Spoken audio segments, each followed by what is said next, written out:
And westbound 44 around Grand, the Kings Highway area pretty busy. Eastbound's east of Hampton. Westbound is approaching Grand out through Kings Highway. Westbound 64 from Boyle out through McCausland's bumper to bumper. In St. Charles County, a backup west of Winghaven through 364. Then it gets rolling south 270 from 64 down through Manchester. 44 down through Gravois is heavy. South 170 bogs down to Ladue. Eastbound 64 slow past the Interbelt. Northbound 170 from 70 up to Airport Road is pretty heavy as well. Next update at 5:20 from the Michaels Flooring Outlet.com Traffic Center.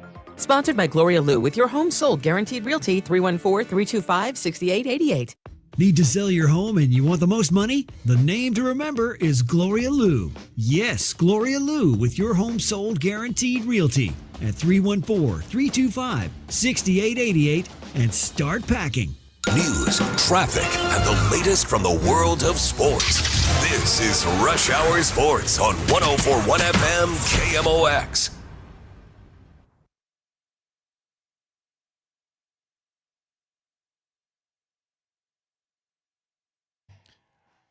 It's Monday here on Rush Hour Sports on KMOX. Bernie Miklasz, Matt Pauley, Kevin Wheeler with you here. And, man, fellas, what a weekend. That was a lot from Thursday all the way through. We're not even done with it because we got the Texans and the Steelers tonight in the final wild card round game. But what a weekend. A lot of good baseball news, a little tidbit on the Cards we'll get into, and a lot of great football over the last 4 or 5 days. I tried to soak up as much as I could and really entertained by both college football games. I know the Indiana game was a rout. Yeah. Tom Ackerman disagrees, but I would have preferred maybe a little bit of drama in there, but that's okay. Been nice, yeah. And my great win by Miami. But I thought the NFL, the wild card round so far, I think has been terrific. I mean, the Sunday night game was a dud. Other than that, I think they were all really, really good with lots of drama. 100%. You had a 3-point game with the Rams and Panthers, a 4-point game for the Bears, which was a great comeback. 25 points in the fourth quarter for the Bears. Field goal win for the Bills, a 4-point win for the Niners, and that was a late victory there. Heck yeah, man, that was a lot of good quality competitive football. Yeah, and it's not just that a team won by a small margin. I mean, the Rams had to score late to win. We know about that Bears comeback. Bills and Jaguars, fourth quarter, back and forth and back and forth and back and forth. Same thing to a lesser extent with the 49ers and the Eagles as the 49ers outscored them 13-3 in the fourth quarter.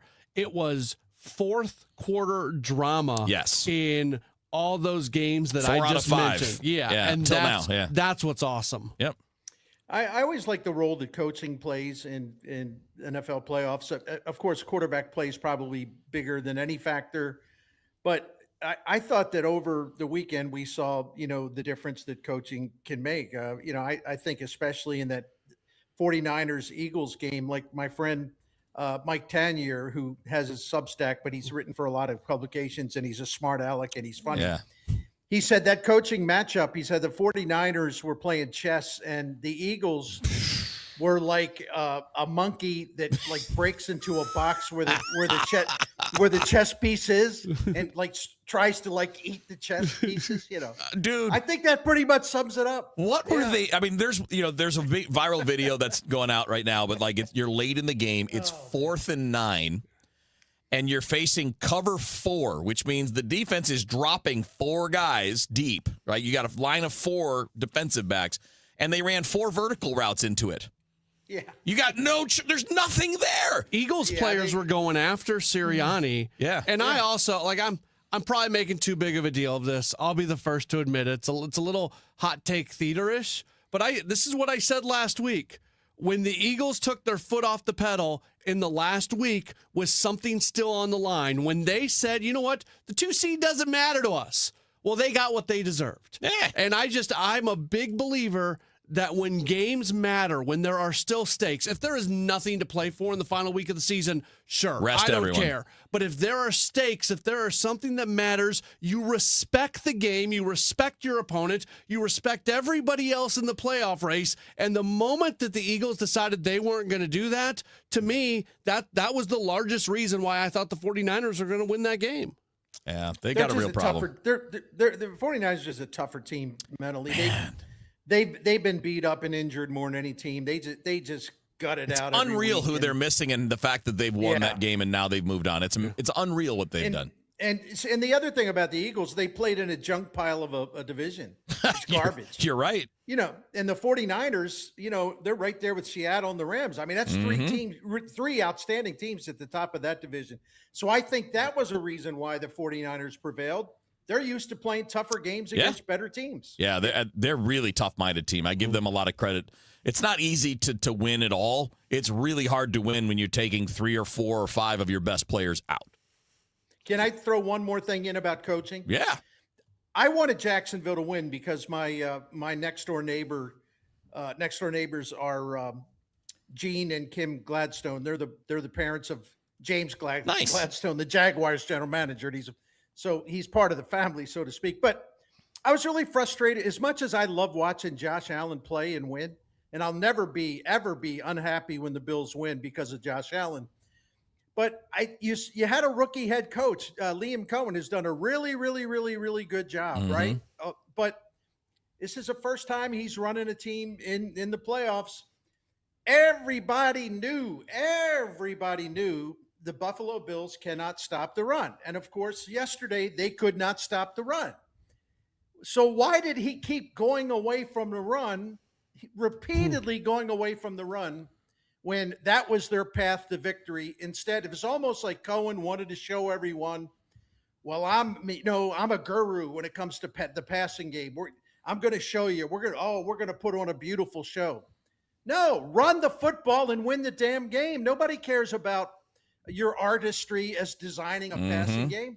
Trevor Lawrence was not confident yesterday, so they blew that game totally. They really did. And when you look at it from the Buffalo perspective, they could not get anything done on the ground, so they adjusted to it. I mean, they've got arguably the best running back in the NFL, or at least the guy who's got the best numbers this year in Cook. They completely go away from him. Any rushing that they had, it was through their quarterback, Allen. I mean, they took what the defense gave them. Yeah, and Jacksonville's tough against the run, so the Bills were pragmatic. Yeah. How about Josh Allen? How about that 10-yard tush push?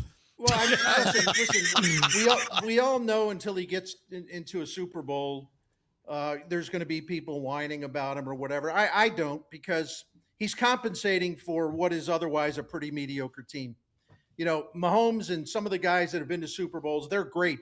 They also have had great teams and a great coach with them. Yep. Allen yesterday, he goes into the game with a bad foot. He takes a shot on the head. Guys got to go to the blue tent. So he had like a little bit of a head thing. Then he banged his finger on his throwing hand on a helmet. Then later on, he wrenched his knee. And there was you can stick, how many swords do you have to stick into the guy before he basically says, no more, I can't get up? I mean, this is such a cliche and people overplay it, but this guy could have played in an era of football where, like, you had John Unitas, my hero. He got his nose broken by a forearm club by a guy named Doug Atkins on a muddy day at Wrigley Field in Chicago, and his teammate, blood's pouring down his face, and his Colts teammates are telling him, look, get out of here. Get out of the huddle. You got to go get that looked at. He said, to hell with that, and he picked up a clump of mud and stuffed it in his nostrils and stopped the bleed. Now, seriously, don't you think Jake Allen would do something like that if he had to? Yes. I do. Yeah. Except there's not that many guys big enough to do that to him. He's a large man, and he can also run a little bit, which is fascinating. And obviously we got tonight, Texans and the Steelers. Don't have a ton of time now to dig into it, but I find this game to be super interesting that Houston's favored on the road. Pittsburgh snuck into the playoffs, but there's still something sneaky about the Steelers and Aaron Rodgers with this one to me, because the Texans have had moments over the years where they just don't show up. I'll give you a really quick summation. The Houston Texans offense, especially C.J. Stroud, has been really mediocre on the road. Not good at all. Yeah. Not good at all. And the Houston defense, while is really, really outstanding, late in the season, it has started to slip a little bit. So I definitely could see the Steelers winning a low-scoring game, only because I don't think the Houston offense travels well. They're getting out of that dome. They're getting off the carpet, and they're going to be in good old blustery Pittsburgh tonight. I think that matters. Yeah, and they get DK Metcalf back, and I think that's an X factor here because he missed the last 2 weeks. What does he have in store for us tonight? Aaron Rodgers just threw for 294 last week, so almost 300 yards. Most he had thrown all year. Is he finding something? A lot was made of the work that they've done during the week, in recent weeks where, Rodgers and that group is coming together. I think the Texans are a better team, but there's a little voice in the back of my mind that keeps telling me Pittsburgh can win this. Pittsburgh can win this. Well, Pittsburgh they're at can home win too. this. Yeah. And they have not lost a Monday night game at home since 1991. And Houston does have a great pass rush. One of the things that Aaron Rodgers still does extremely well, he gets rid of the ball quickly, short passes. So he can sort of neutralize that pass rush a little bit. Should be fascinating. I'm also interested in the Houston, Texas team playing in, 29, 30-degree weather in Pittsburgh and, feeling comfortable about that. Although, like guys like Stroud played in the Midwest in college, so it probably isn't that big of a deal. But a curiosity is probably the better way to put it. Bernie Miklasz, Matt Pauley, Kevin Wheeler with you here. Got a little more football coming your way. It'll be on the college side. We're going to talk about the Cardinals signing Ryan Stanek, the Cubs getting Alex Bregman, what that means, what the divisions look like. We got a lot to do. Stick with us here on Rush Hour Sports. I know that hiring can be challenging. You sort through tons of resumes and you get too many so-so applicants. You're just waiting for someone to match your role perfectly. Well, now, there's a place where you can meet them fast. ZipRecruiter. Need to hire right away.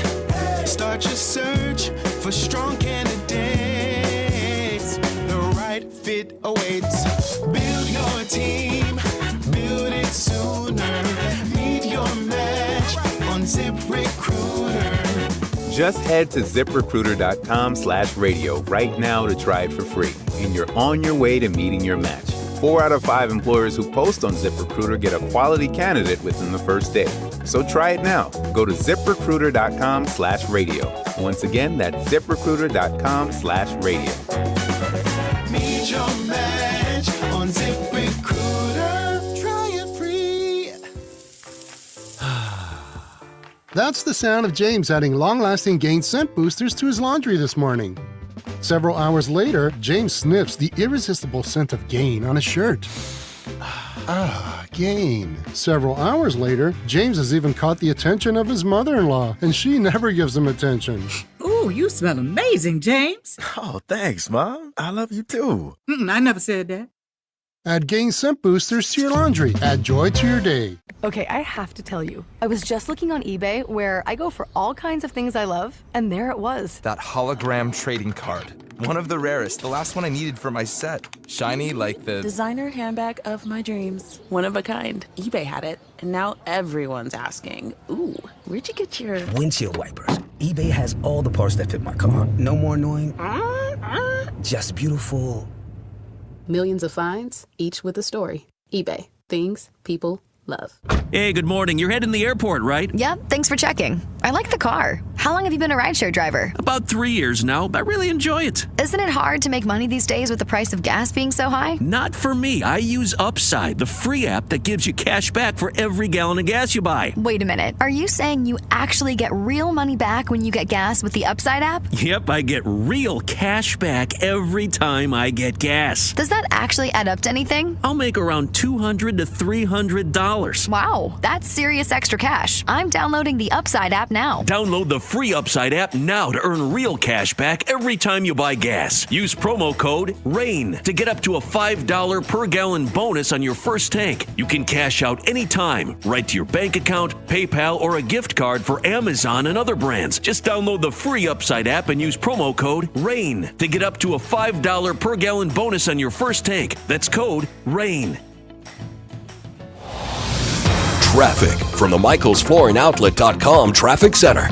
Well, we still got our incident on eastbound 255 before Coke Road. This traffic reports a service of S&L Coins right left. Looks like maybe just the left lane's open now, and it's still jammed back pretty close to Lee Ferry on eastbound 255 right now. Southbound 55, Arsenal down through Bates. A lot of that stop and go.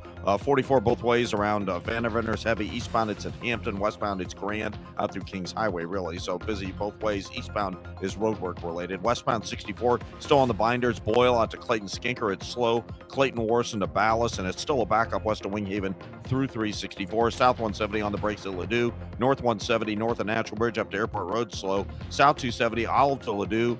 Clayton Road down to about Doherty Ferry. After that, there's some slow stuff Sappington through Tesson Ferry. And if you're on the run through downtown westbound 44, some slow stuff between the bridges westbound 70. Riverview out through to Lucas Hunt. We had a stall in the reported in the right lane near there. I'm Roger Brand in the Michael's Flooring Outlet.com Traffic Center. SNL Coin. We buy gold and silver coins, silver and gold jewelry. Also buying gold-filled and silver plates. Before you sell, call SNL. 314-544-3600. 314-544-3600. SNL Coin. This is Rush Hour Sports on 104.1 FM KMOX.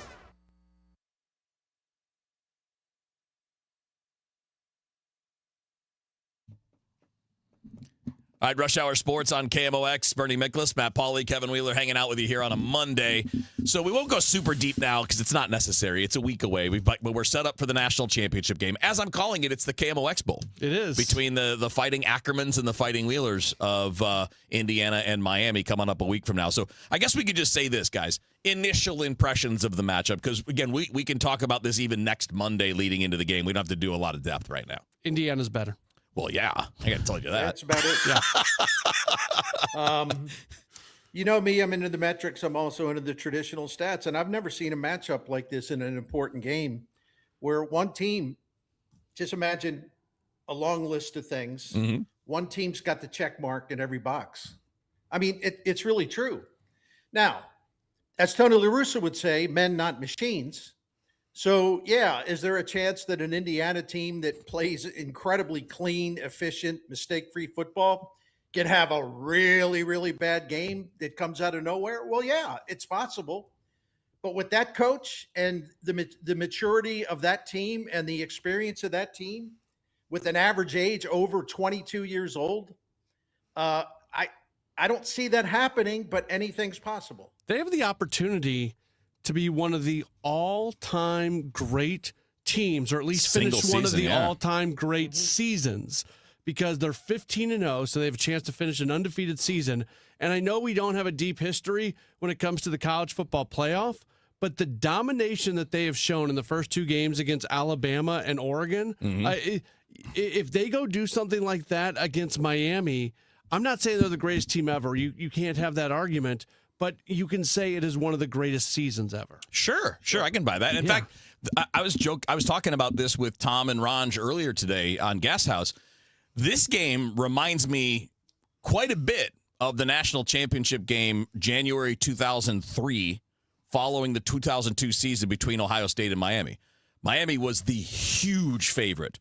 They had won every game since September 9th of 2000, going all the way to January of 2003, right? So they lost one game in 2000. They did not lose in 2001 and won the championship. And they did not lose in 2002 until the championship game. And Ohio State beat them. And Ohio State was the low-scoring, defensive-minded, physical team. This is the only comp I can come up with. I don't think this one's going to go that way personally, because that Miami team was incredibly talented. And Ohio State turned out to be more talented than we knew at the time. And you can look at the NFL rosters following that to let you know that. So I think maybe the lines there, the numbers were wrong. But Miami was a double-digit favorite in that game. So this reminds me a little bit of it in terms of style. And I think the only path to winning is being perfect. You can't screw up. If you screw up, Indiana will beat you. I know what you're saying, Wheels, but it just the characterization for me doesn't work, because that Miami team, while incredibly talented, they also had a thing that the Greeks refer to as hubris. And, they definitely had that. They had convinced themselves that they were untouchable, unassailable. No one could stay with them. No one could run with them. No one could make plays. For 3 years, nobody did. Right. Yeah. Well, you know, and when you start believing that you're invincible, bad things can happen. Yeah. And my point is that you take Cignetti and these players and compare them to that Miami team. There isn't, pardon my language, there is not a chance in hell that Indiana is going to take one little thing for granted in that game. I think Miami took a lot for granted way back when and got beat by Ohio State. That's just my opinion. Oh, I don't think there's any question that they took a lot for granted. I mean, and the two teams were very different in terms of style, but as it turned out, closer in quality and talent. If you're looking at this game, the talent edge is on the Miami side to me, but they're not the smarter team, and the coaching edge is huge in favor of Indiana. Huge. Yeah, the discipline, on-field disciplines. Yeah, not even close. Do you know what percentage of Miami's roster, because I couldn't find this and I should, percentage of the rosters are transfer compared to, the traditional high school recruits? Oh, I would put it somewhere close to 50-50 of the guys that play. Of the guys that are in the regular rotation, I would put it pretty close to 50-50. So almost all the offensive linemen except for the center are homegrown, recruited by Mario, developed by Mario. Like Bain is a recruit, but Mesidor was a transfer. Deontay Scott was a transfer. Jacoby Thomas was a transfer. So it's probably 50-50. Beck is, of course, that. 50-50 with the guys that are in the regular rotation that play. Over the last two playoffs, when it was expanded to 12, the team that has the most experience has had a big advantage. And I'm not talking about a group of 5 team. I'm talking about power conference teams. And that's where that's the part of Indiana that I think people were slow to catch on. Not you guys, I'm not saying everybody, but just in general. Their average age, someone was talking about it and did a comparison. Indiana's average age, because it's so transfer heavy under Cignetti, who could cherry pick exactly what he needed for everything. That team is older. It's got more experience. It's more mature. And someone figured out that their average age is close to being, and I forget which team, close to being the average age of an NFL team. and that provides a big time advantage because those players are so poised. Nothing gets to them. It's like, okay, all right, you screwed up. No big deal. Let's go. Next play. We got it. And I think that matters. I think the maturity matters. I agree. And that's a transfer portal thing. I agree. And it's part of the reason why Indiana is so good when it comes to being coachable and smart and not making mistakes. Right. I think you're 100% right. That's Bernie Miklasz, Matt Pauley, Kevin Wheeler with you here. We're going to shift to baseball coming up after the news here on Rush Hour Sports. Hey guys, Kevin Wheeler here to tell you about 213 Complex, which is available at supplement superstores. Look, it's the time of year to make things happen with health goals. 213 Complex will do for you what it does for me. Gets the metabolism rocking and rolling 24 hours a day, helps you fight cravings, gives you all-day focused energy with no crash that comes at the end of the day either. It's been a big help for me. It will help you. So get out to supplement superstores. Tell them Kevin Wheeler sent you in. They'll knock 30% off your 213 Complex. To get started down your path and find your location, just go to supplementsuperstores.com. I'm John Morgan of Morgan & Morgan. Our firm handles hundreds of crash cases involving semi-trucks every year. A crash case involving semis is much different, and if you don't know what you're doing, you can leave lots of money on the table. Many times there is separate insurance for the cab and for the trailer. Sometimes there are actually layers of other insurances and excess insurance that some lawyers may not know about because they don't see that many cases. We see these cases every day. Also, there are federal laws governing the hours a driver may drive in a 24-hour period and logs that are required. A crash case involving a semi-truck is a totally different animal than a simple car crash. We have lawyers who only handle these cases. It's all they do. Rolling the dice with the wrong law firm can be disastrous. Call us on your cell phone at Pound Law, pound 529. It's so easy. Injured? Dial Pound Law or visit forthepeople.com for an office near you. Nothing makes a gathering great like Eggland's Best Eggs. They're just so delicious with better nutrition, too. For us, it's eggs any style, as long as they're the best. Eggland's Best. Better taste, better nutrition, better eggs. At 5:30, this news update sponsored by Michael's Flooring Outlet, the flooring experts, michaelsflooringoutlet.com. It's a partly cloudy sky. Right now, 47 degrees downtown at the Arch. One of the big challenges for social media platforms is verifying ages to protect young users from objectionable content.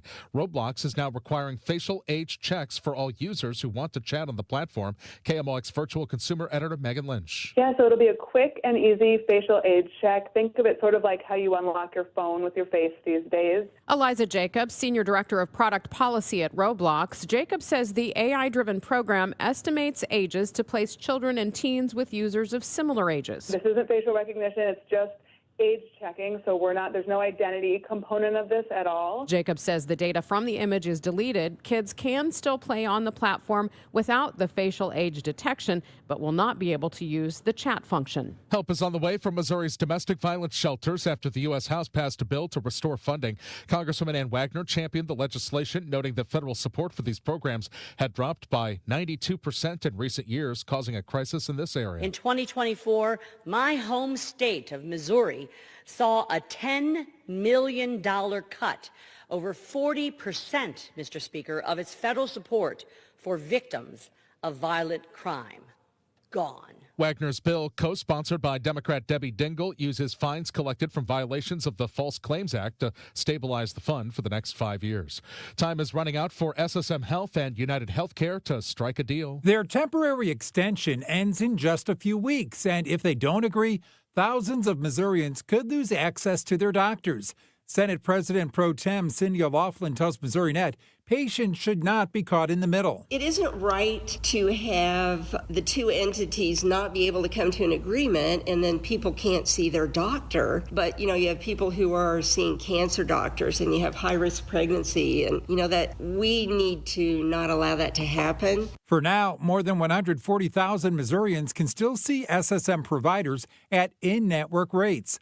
But if SSM Health and United Healthcare don't reach a new agreement by month's end, those patients could lose that coverage. Fred Bottomer, KMOX News. Reverend Darrell Gray, the chair of the Jail Oversight Board in the city, has left his position to take a new one as the jail's chaplain. Reverend Darrell Gray says he was hesitant to take the job at first. I wasn't sure if I would have to decrease my public voice, but the commission has allowed me to be an advocate. And the chaplain, that's part of that role, to be an advocate. Commissioner of Corrections Nate Hayward says Gray's previous work on the Oversight Board makes him a great fit for his vision. Reverend Gray is a special type of chaplain. He already invested into this jail. Hayward has praised Gray for his early work, implementing a Christmas program that involved over 150 detainees and working to get more religious denominations access to the jail. Gray says he believes the Oversight Board is in good hands and will continue their work without him. Sean Malone, KMOX News. A lost piece of the 1904 World's Fair is returning home tonight for a special reveal at the University City Library. Mike Truex, president of the 1904 World's Fair Society, says the items were discovered sitting in an antique shop in Farmington. They are decorative planters known as jardinières. And this is the first time one of them is coming back to St. Louis to be put on display to the public. The antique dealer who found the planters will give a presentation on the discovery tonight at 6:30. From the Saliga Heating and Cooling Weather Desk, for tonight, a clear sky, overnight low 39. For tomorrow, it's the warmest day of the week, windiest too, with a high of 59. Clouds control tomorrow night 39. For Wednesday, we'll start in the upper 30s, end in the lower 30s. Right now, downtown at the Arch, we've got some clouds. It's 47. I'm Michael Calhoun, KMOX News. If you're one of the millions of Americans behind on your taxes, if you're afraid to open your mail because IRS collection letters could be coming, listen carefully. The IRS is cracking down, taking paychecks, freezing bank accounts, revoking passports. That's a fact. But here's what most people don't know. There are official tax relief programs designed to help struggling taxpayers. Programs that could save you thousands if you qualify. No one knows these programs better than the experts at Optima Tax Relief. Optima's award-winning team will fight to protect your paycheck, your passport, and your property. Their tax attorneys and licensed tax professionals will work tirelessly to get you the best deal possible with the IRS. Every day, penalties and interest keep piling up, so don't wait. Call Optima now for a free consultation. Call 800-348-0269. 800-348-0269. 800-348-0269. Optima Tax Relief. Some restrictions apply. For complete details, please visit OptimaTaxRelief.com. Hey, Bernie Miklasz here to brag again about my friend Dan Saliga and Saliga Heating and Cooling. They are now, the family is now in 100th year, 100 years of serving St. Louisans for the generations. Unreal, isn't it? But that tells you how great Saliga is. You still wouldn't be going strong and just adding more St. Louis families who call you because they trust you and they know you'll do it right. That right alone, that trustworthiness and that credibility is a huge reason why you can depend on Saliga Heating and Cooling. The family owned and operated exclusively for the last 100 years. They offer free estimates and financing options and still has the best and most trustworthy customer service in St. Louis. The Miklas is here. We know this because we've been calling on Saliga Heating and Cooling for the last 18 years. And we trust them entirely. They're professional when they come into your home. They're classy when they come into your home. They don't fast talk you, try to hustle you into something you don't need or something you don't want to buy because you don't really need it.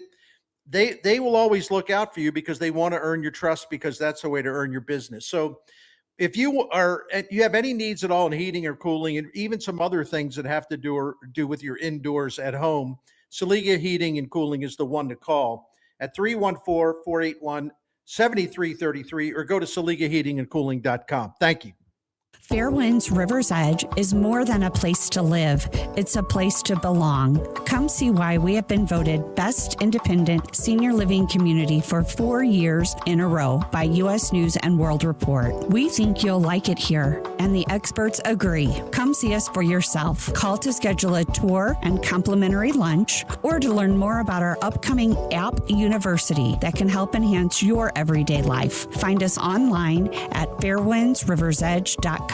Glover here from my friends at Cantor Injury Law. Cantor is local, and we're here doing the work every day. We're right here in St. Louis, and we're ready to fight for you. CantorInjuryLaw.com or call 314-628-9999. The choice of a lawyer is an important decision and should not be solely based on advertisements. This is the story of the one.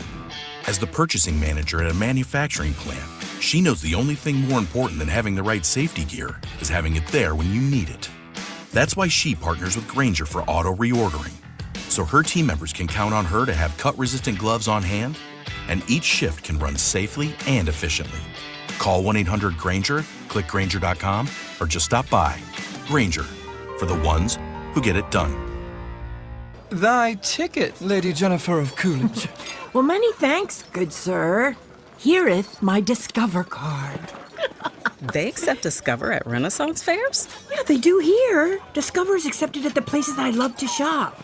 Getteth with the times. With the times? You're playing the lute. Yeah, and it sounds pretty good, right? Discover is accepted at 99% of places that take credit cards nationwide. Based on the February 2025 Nielsen report.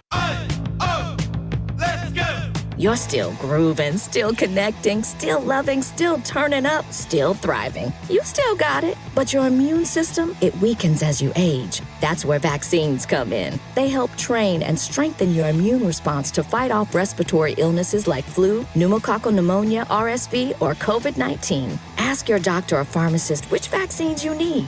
Book in minutes at Vaxassist.com. Sponsored by Pfizer.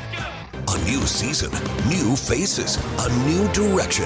The road to the 2026 St. Louis Cardinals season begins at the Cardinals Care Winter Warm-Up, January 17th and 18th at Busch Stadium in Ballpark Village. The Cards are building for the future, and KMOX has exclusive coverage starting at 10 a.m. Saturday and Sunday. Hear from players, alumni, and Cardinals leadership about what's ahead. Exclusive coverage of the Cardinals Care Winter Warm-Up on the voice of the Cardinals, KMOX. Traffic from the MichaelsFlooringOutlet.com Traffic Center. Well, things are getting better out on the highways. This traffic reports the service of Amon, Gantner, and Capriano. In fact, they cleared that incident we had eastbound 255 at Coke Road. There's still a little slowdown between Lee May Ferry and Telegraph, and from the JB Bridge midway into Route 3 Columbia. It is the volume unwinding. And South 270 is kind of busy. Sappington down through Tess on Ferry to 55. This is the only delays on that South 270 run now, so that's good. Eastbound 64 McKnight through Hanley still heavy. South 170 slow at Brentwood. Westbound 64 Kings Highway to Clayton Skinker slow. There's a short backup approaching 364. Westbound 44 thinned out, but eastbound between Hampton and Kings Highway still heavy. Southbound 55 Gasconade Bates a little slow. Westbound 70 Riverview through Jennings Station slow because of a recent stall we had at Lucas Hunt, and northbound 170 just off the pace Scudder to Airport Road. I'm Roger Brand at the MichaelsFlooringOutlet.com Traffic Center. Brought to you by Amon, Gantner, and Capriano, YourEstateMatters.com. Hi, Margaret with Amon, Gantner, and Capriano. Before you packed your child off to college, did you get a power of attorney for them? Amon, Gantner, and Capriano, YourEstateMatters.com. The choice of an attorney is an important decision and shouldn't be based solely on advertising. Rush Hour Sports continues on 104.1 FM, KMOX. All right, Rush Hour Sports on KMOX. Bernie Miklasz, Matt Pauley, Kevin Wheeler with you here on a Monday. We'll move from football to baseball. We'll talk about the Bregman thing in a minute, but obviously the home of the Cardinals. We did have a new player brought in on a major league contract this weekend. It's not anything to write home about. It's nothing worthy of celebration, but it is an interesting guy to talk about in Ryan Stanek. You know, he'll be 35 right before the deadline next year. He's had some great years. He really got smacked around last season. He had career lows in terms of his strikeout rate, his swing and miss rate, his contact rate against him was the highest that it's ever been. Things like that. But I did my usual deep dive into some things. There was also some other factors in his performance because there was more contact against him. The ball was in play more often. And the Mets were ranked 21st last season in terms of their defense outs above average. You know, they were way, way down in the minus column, where the Cardinals had the 5th best defense that way. Anyway, the other thing, and if I could just explain this to you, because I said I had a great stat on him, you know, defense can matter with pitchers, especially if they're not striking out as many as they once did. The other thing that can matter is batted ball luck. Now, the old school people insist that there's no such thing, which is preposterous because of course because of its factor. All right. Last season, all right, check this out. Last season, the batting average against Stanek on balls in play was 444. All right, now check this out. I looked it up. How abnormal was that? Well, the Fangraphs batted ball splits go back to 2015. So we only have 11 seasons, right? But that 444 average against Stanek last season on ground balls was the highest against a major league reliever who faced at least 150 batters in a season over the last 11 years. That takes in 1,746 individual relievers to face at least 50 batters during a season. And that 444 against Stanek last year was the highest of those 1,746 individual relievers. So, no, I'm just saying. Yeah. Part of this had to do with bad defense and bad luck. Right? Yeah. Yeah, I think the way we need to look at his numbers is based on what you just said, Bernie, is on the money. Because his regular ERA says 5.30, but his fielding independent says 4.40, and his expected ERA on StatCast says 4.48. That's what you're fixing from. Right. The 5.30 is the Mets defense, but you're looking at 4.5-ish for what you need to repair to get better. And, you know, his fastball's always been, even though he throws it hard, it's never been a dominant pitch. In 2024, his splitter was a dominant pitch. I mean, opponents slugged 183 against it. And last year, that turned into 247. I'm sorry, 429 slug. So, like, that pitch just eluded him last year. I would think if you get that back, you've got something to work with. But again, this is we talked about it earlier, Bern. This is a lot about what the Cardinals, with their new people, the new technology, their new vision, can start to show. Can they fix somebody? I like the deal, and it hasn't been officially announced, so we don't know the 40-man implications yet. They're going to have to take somebody off. But Mark Feinsand said it's $3.5 million and a $6 million club option for 2027. Cardinals have a track record over the last couple of years of bringing in these veteran guys. Maton last year, Kittredge the year before. They had good years. And let's be honest. They need some veteran dudes down in that bullpen. Sure. Not only is Stanek, hopefully Stanek has a nice season and either the Cardinals are playing good baseball and he sticks around, or the Cardinals are not playing good baseball and they are able to spin him off at the deadline. But more importantly, that super young group of relief pitchers needs a guy who's been through it, sitting with them down there in the bullpen, who's not a coach. So I like the move. I think he impacts the team beyond just what he's going to do on the mound. And I think you look at a guy who's got a career 3.85 ERA and is not that far off from doing some things really well, as you guys have alluded to. There's a lot of upside to this move. But he has been in one form or another in a state of decline, really, for the last 4 seasons. But he's still. The thing about it is, and Eno Saris came up with that formula that he calls Stuff Plus, which fancy pants for too many people. I get it. But Stanek's overall, quote, stuff was well above the league average last year. So it's a very interesting profile. And you're right, Wheels. His splitter turned into junk last year. He tried a sweeper. It was absolute junk. It was. Keep this in mind. Matt Pierpont, the director of pitching, big believer in the cut fastball. So especially for right-handers going against left-handed hitters. So I would not be surprised at all if Mr. Stanek starts using a cutter in 2026. Makes sense. And, I know it's hard for Cardinals fans to be in this position for the first time in a long time where you're officially rebuilding. This is what you're doing in a rebuild. If he was coming off a good year, he's not signing with a rebuilding team. That's right. He's trying to rebuild his stock, and the team is trying to rebuild. So it's a mutually beneficial thing. And so what are you looking at? You're looking at the building materials, which is velocity, the way you spin a pitch, command, like all of these things are the tools. And then what can you do with it?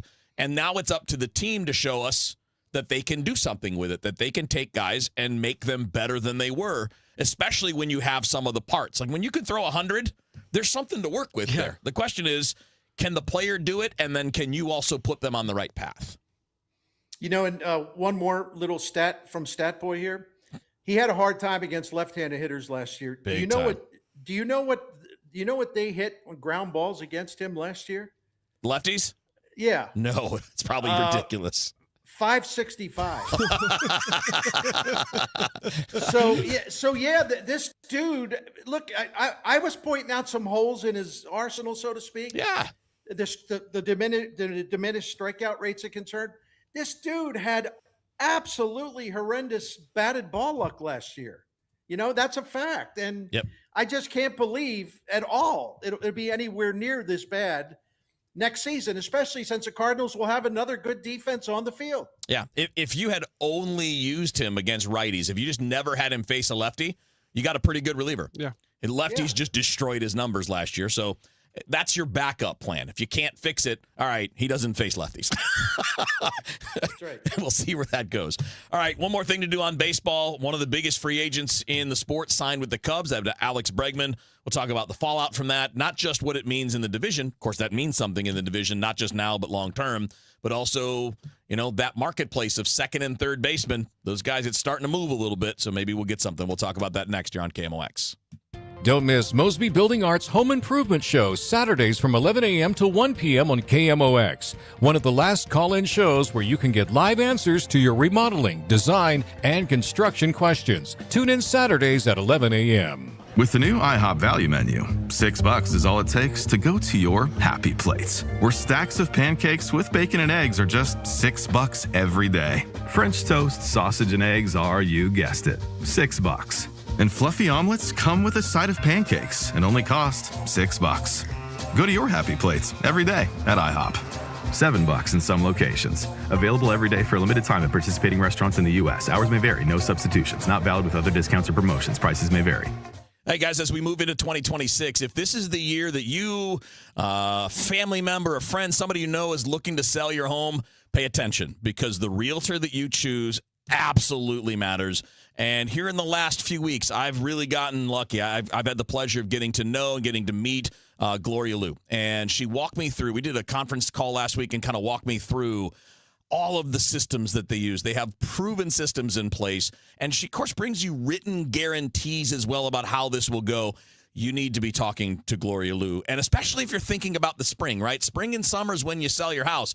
Now's the time to get the ball rolling on that so you can be ready. You don't want to start in the spring. You want to start now getting things ready. So with Gloria Liu at Your Home Sold Guaranteed Realty, you get the best of all worlds. You're going to get these great systems in your place. You get real results, and it's your home sold or she will buy it. So what she does is make buying and selling simple.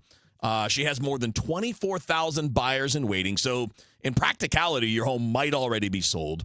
And her team sells for top dollar, boosts your profits, and they sell fast. So Gloria sells a home just about every other day. Unlike some agents that average maybe 4 or 5 a year, she will guarantee in writing to sell your home at 100% of market value, or Gloria will pay you the difference. So take it from me. I've seen these systems laid out. They're really good, and the numbers back up their success. Call Gloria Lou, 314-325-6888. That's 314-325-6888, or visit GloriaHasTheBuyers.com. And as always, seller and Gloria must agree on price and possession date.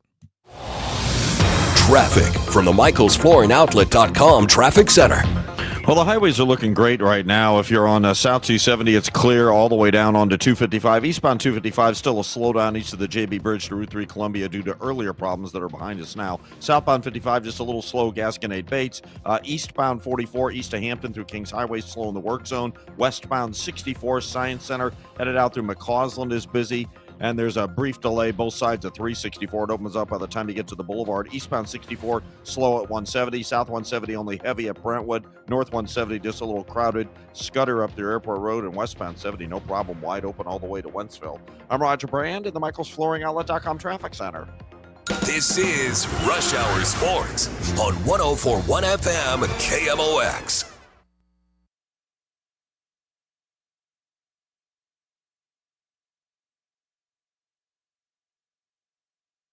All right, a few minutes left here on Rush Hour Sports. Bernie Miklasz, Matt Pauley, Kevin Wheeler with you here. Big signing this weekend in baseball, guys, was Alex Bregman to the Cubs. And obviously, Cubs let Kyle Tucker walk away, but they're adding another superstar player, and they're actually spending money. Which, it's got, I got a lot of fans that are Cubs fans, a lot of friends, I should say, that are Cubs fans, and they're stunned that they went out and spent the money. But it certainly has an impact on the short term. But I think also maybe in the next few years on the Central Division and how this is going to play out. Yeah, it's about time, Ricketts stopped treating that franchise like a mid-market franchise and got into the heavyweight class with the Dodgers and some of these other teams. So, and I think that it was a really good signing for the money. And I think the Cubs improved in a lot of other ways this offseason. Mm-hmm. You still get this idea they might screw things up. And I'll tell you one thing about Bregman. Joe Sheehan pointed this out.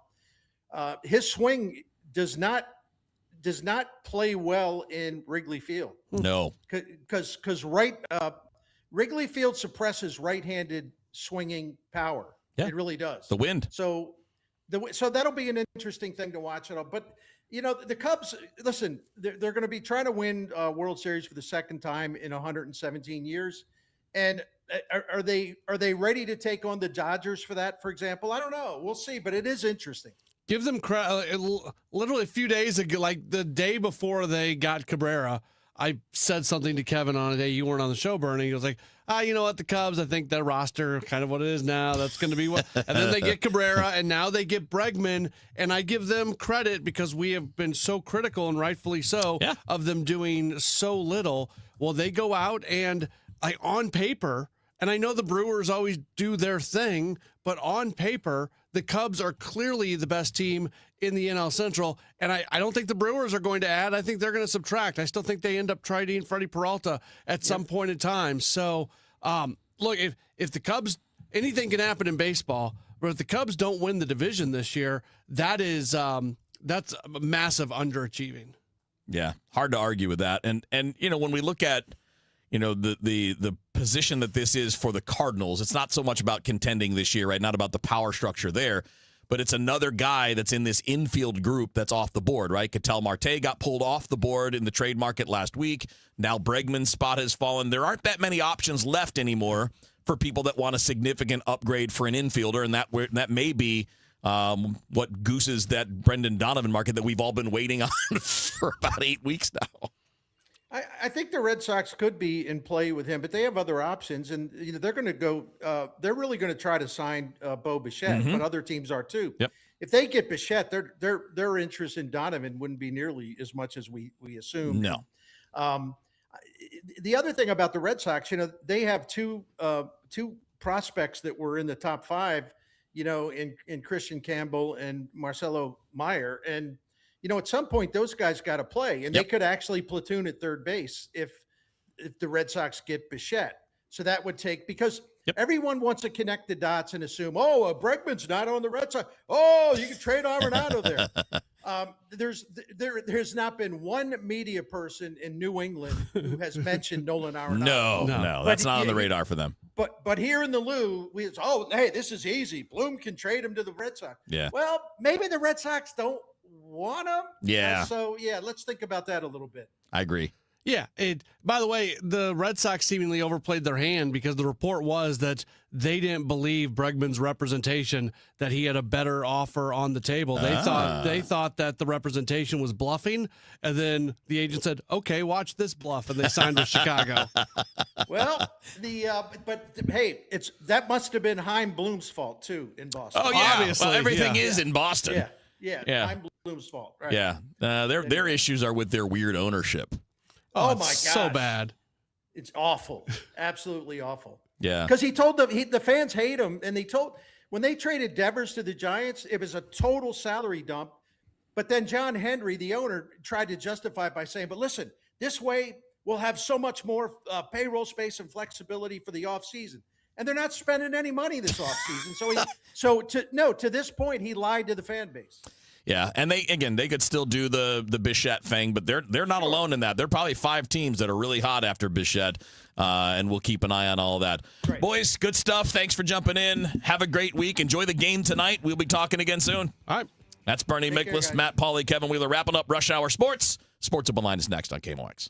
Why do the national tax resolution firms need the tiny fine print at the bottom of all their TV ads? Hi, this is Lance Story with the Lance Story Law Firm. You don't hear fast-talking disclaimers in our ads because the claims we make are 100% transparent. The Lance Story Law Firm primarily focuses on one thing, IRS problems, and we're regulated by the Bar Association, and we have a AAA rating with the Better Business Bureau. IRS issues are serious legal issues. The Lance Story Law Firm has helped thousands of clients navigate the best resolution plans, and we tell you up front exactly how much it'll cost. Tax resolution law is all we do. So before you send money to your salesperson, give us a call at the Land Story Law Firm, located right here in St. Louis. Call today to schedule your free consultation with me, 314-260-6120, or visit LanceDruryLaw.com. The choice of a lawyer is an important decision and should not be based solely upon advertisements. When it comes to planning your retirement, there's a lot to think about. Portfolio management, tax planning, and retirement income just to get started. Steve All and his team at the All Financial Group focus on those things and more. Their goal is to help you achieve your goals. Call 636-230-8824 or online, yourmoneymattersstl.com. Investment advisory products and services made available through Impact Partnership Wealth, LLC, IBW, a registered investment advisor. Insurance and annuities offered through Steve All, NPN number 153-07419. The 29th annual Winter Warm-Up is coming back to Busch Stadium in Ballpark Village, January 17th and 18th. Admission passes and player autograph tickets are on sale now. Team up with Cardinals Care to support St. Louis area children by purchasing your tickets now. It's one of the best events of the year with family-friendly activities, including tours of the Cardinals Clubhouse and admission to the world-class Cardinals Hall of Fame and Museum. For more information, go to KMOX.com/events. Traffic from the MichaelsFlooringOutlet.com Traffic Center. Well, the highways are looking great to wrap it up. We just have a couple slowdowns out there. It's really no big deal. Westbound 70 is not one of them. Westbound 70 is wide open downtown all the way out through the Wentzville area. I'm seeing a little bit of a delay southbound 79 at 70, but nothing on the highway leading to it. It looks good. If you're on westbound Highway 64, you've still got heavy traffic. Let's call it the Science Center out to about Clayton Skinker. After that, it runs well. There is a slowdown right at 364, but it's opening up before you really even get to Lake St. Louis Boulevard, just through that area, just kind of off the pace. South 270 is completely cleared out. Page all the way down through 44, 255 through Lima Ferry, even get off at Route 3 Columbia, although Route 3 has a little heavy traffic at North Main Street, but just waiting at the light there is about the worst of it for you. Southbound 55 is clear from downtown all the way to Festus. We still have the roadwork slowdown on eastbound 44, but it's just a slowdown east of Hampton through Kings Highway, opens up before you get to Grand. I'm Roger Brand at the MichaelsFlooringOutlet.com Traffic Center. Celebrating 100 years of informing and entertaining. KMOX AM St. Louis, KMOX FM Hazelwood, the voice of St. Louis. This is CBS News on the Hour, your home for original reporting. I'm Jennifer Kuiper. Blocks from where Renee Good was shot to death by an ICE officer in Minneapolis last week. Shame! Shame! Local residents confronted immigration enforcement agents who deployed tear gas. The state of Minnesota, along with the cities of Minneapolis and St. Paul, are suing the federal government to stop the immigration enforcement surge. CBS's Cammie McCormick. Minneapolis Mayor Jacob Fry says his city will continue to push back with everything it has. We aren't backing down. The state and cities are requesting a temporary restraining order to halt the enforcement action or limit the operation. What we are asking for is an intervention from the court to push back on this unconstitutional conduct, pure and simple. Thousands of immigration officers have surged into Minnesota, making more than 2,000 arrests so far. Illinois is also suing the Trump administration over use of federal officers in that state. The Trump administration's criminal investigation of Fed Chair Jerome Powell, which Powell says is an attempt to exert more control over the Fed, has sparked backlash. Several Republican senators have condemned the Justice Department subpoenas of the Fed, and CBS's Scott McFarland reports. This is all kinds of upside down and inside out. It's like a page out of Wacky Wednesday, only it's Monday. First of all, that a criminal investigation is being acknowledged, if not announced, by Jerome Powell himself in a self-produced and self-released video is quite something. Democratic Senator Mark Kelly, a former Navy pilot and astronaut, is suing the Pentagon over attempts to punish him for his warnings in a video calling on troops to resist unlawful orders. Kelly is seeking to block his censure from Defense Secretary Pete Hegseth last week. The president's national security team will hold a meeting at the White House tomorrow to discuss updated Iran options, according to several other sources familiar with the matter. It is unclear whether the president himself will be there. This, as exiled Crown Prince Reza Pahlavi tells CBS's Nora O'Donnell. The people on the street in Iran today say we are past condemnations, we are past resolution, we are past the stage of offering sympathy. We need action to be taken. Thousands of nurses at several major New York City hospitals are now on strike.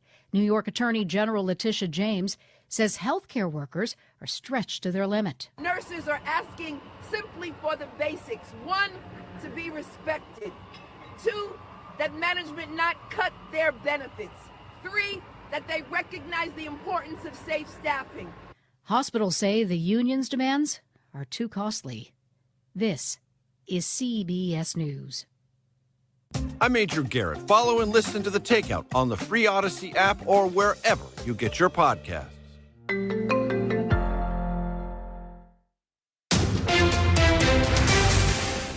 At 6:03, it's a cloudy sky. At the moment, 46 degrees downtown at the Arch. What's the latest with all the monkey madness taking over St. Louis? According to a statement from a spokesperson for the city's health department, the monkeys and the goat remain at large. Part of the problem, according to the spokesperson, AI generated an unverified social media post creating confusion about where the monkeys are located and whether they remain at large. Mayor Kara Spencer says the origin of the monkeys remains a mystery. We don't know the answer to that. These monkeys are a pretty unusual breed. And so, we're hoping we can track that down. Keeping primates in captivity is just not a good idea. It's illegal. The health department spokesperson said they will be turning their focus on enforcing that law further, but will waive any punishment or fine for anyone who wishes to surrender a monkey they have secured. Sean Malone, KMOX News. Missouri Governor Mike Kehoe gives his State of the State address tomorrow. He may propose elimination of the state income tax, but Auditor Scott Fitzpatrick warns that if it gets swapped for a higher sales tax, geography might hurt revenue from the state's two big metro areas. I think that there's a bigger risk of that on the Kansas side than there is on the Illinois side, just because of the logistics of crossing the border in Kansas City are much easier. I mean, you can cross the state line and not know you've crossed it, whereas on the St. Louis side, you've got to cross the Mississippi River. Fitzpatrick notes that many parts of Missouri already live in a double-digit sales tax world because of countless special taxing districts. He says raising that rate further requires careful analysis. A bipartisan push to slash credit card interest rates is getting fresh momentum after a post from President Trump. Senators Josh Hawley and Bernie Sanders are renewing their call to cap rates at 10% after Trump demanded that exact limit over the weekend. Hawley previously said he thinks it could pass the Senate easily. I mean, listen, back in the 90s, the Senate actually voted, I think 74 senators voted to put a cap on credit card interest rates. Back then, I think it was 14%. So there's a lot of precedent for this. And I would just say this shouldn't be partisan. I mean, this ought to be about helping working people. With average rates currently near 29%, Hawley calls the current system exploitative for working Americans.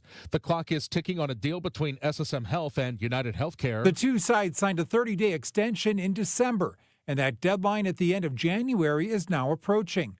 More than 140,000 Missourians can still see SSM providers at in-network rates for now, but long-term negotiations continue. Missouri Senate President Pro Tem Cindy O'Laughlin helped broker a similar agreement last year between MU Healthcare and Anthem Blue Cross Blue Shield. She tells Missouri Net she's watching this closely. I know some states have passed additional legislation, which, gosh, we hate to do that, but mandating that those people can continue to see their doctor until an agreement is reached. I think it needs to be addressed, so I'm going to look into that. Talks continue as SSM seeks higher reimbursement rates in a multi-year deal, while United Healthcare argues those increases would raise premiums for Missouri families.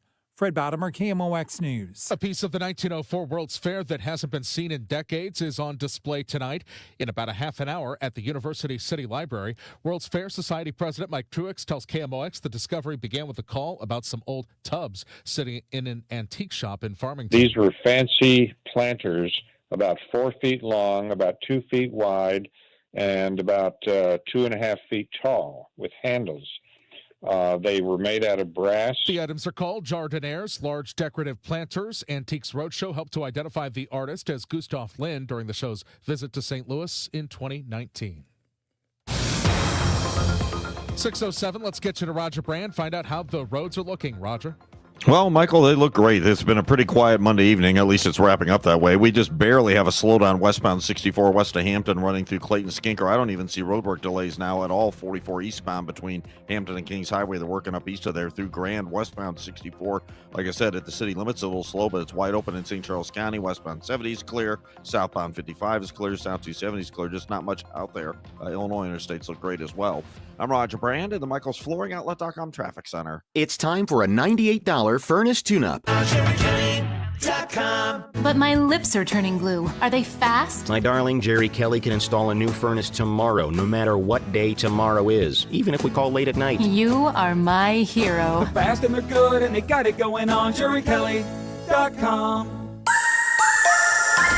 We are on another temperature roller coaster, but what's new about the St. Louis area? We have it all the time. Temperatures quite mild today. The warmest day of the week is coming up tomorrow. We've got clear skies on tap. Temperatures this evening will primarily be in the upper 40s, 39 for the overnight low. On Tuesday, partly sunny skies. Starts to get a little windy in the afternoon from the south.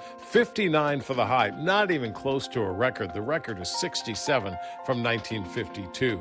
Tuesday night, clouds take control, 39. Wednesday, the first of two cold fronts coming in. Lots of clouds Wednesday. It's windy and it's turning colder. Basically, let's think temperatures in the 30s on Wednesday, dropping into the low 30s by late in the afternoon. Thursday is sunny and cold, 32. Friday, partly sunny, 42. But the second cold front comes through mid to late afternoon on Friday. Couple of snow flurries around as temperatures drop from that 42 down below the freezing point. And we are looking at high temperatures in the 20s over the weekend. From the Saliga Heating and Cooling Weather Center, I'm meteorologist Dave Murray on 104.1 FM. KMOX. It's a mostly cloudy sky. Right now, 46. The feels like 44 downtown at the Arch. I'm Michael Calhoun, KMOX News. Come on, let's get going now. From KMOX Sports. We're primed and ready. All day, baby. Man, let's go. This is the Gray Bar Sports Open Live. Gray Bar, your distributor for electrical and datacom needs. On 104.1 FM, KMOX. On a Monday night, we do welcome you in. It's a Gray Bar Sports Open Line right here on KMOX. Full 2-hour program. We got a bunch of those this week, which is good. I'll be with you tonight, tomorrow, and Friday for a full 2 hours. We'll be a little bit short on Wednesday for SLU basketball. And, of course, Thursday night, we've got the Countdown to Opening Day show. And that's going to be a good one. Not that it's never not a good one, but this week we're going to have an extended conversation with St. Louis's own and MLB Network host Greg Amsinger. So you'll want to be tuned in for that for sure. But we got a lot to do on the show tonight. We've got a couple guests who are scheduled here in about 10 minutes or so. We're going to talk with Rob Rains from STL Sports Page. We'll get his thoughts on what's going on with the Cardinals and the reported signing of Ryan Stanek. Also at 7:05, Jared Wills is going to join us from CHGO Sports in Chicago. He's going to talk a little bit about the Cubs and the Alex Bregman signing. So that's all coming up here on the show today as we are with you. And it's going to be a good program. As always, if you want to join us, 314-436-7900, 314-436-7900. That's how you call or text. You can tweet at me at Matt Pauley on air, MattPauley on air. And for those of you who are watching on the video stream, feel free to leave a comment and we can address those as we go along. So we're with you. We are with you until 8 o'clock tonight.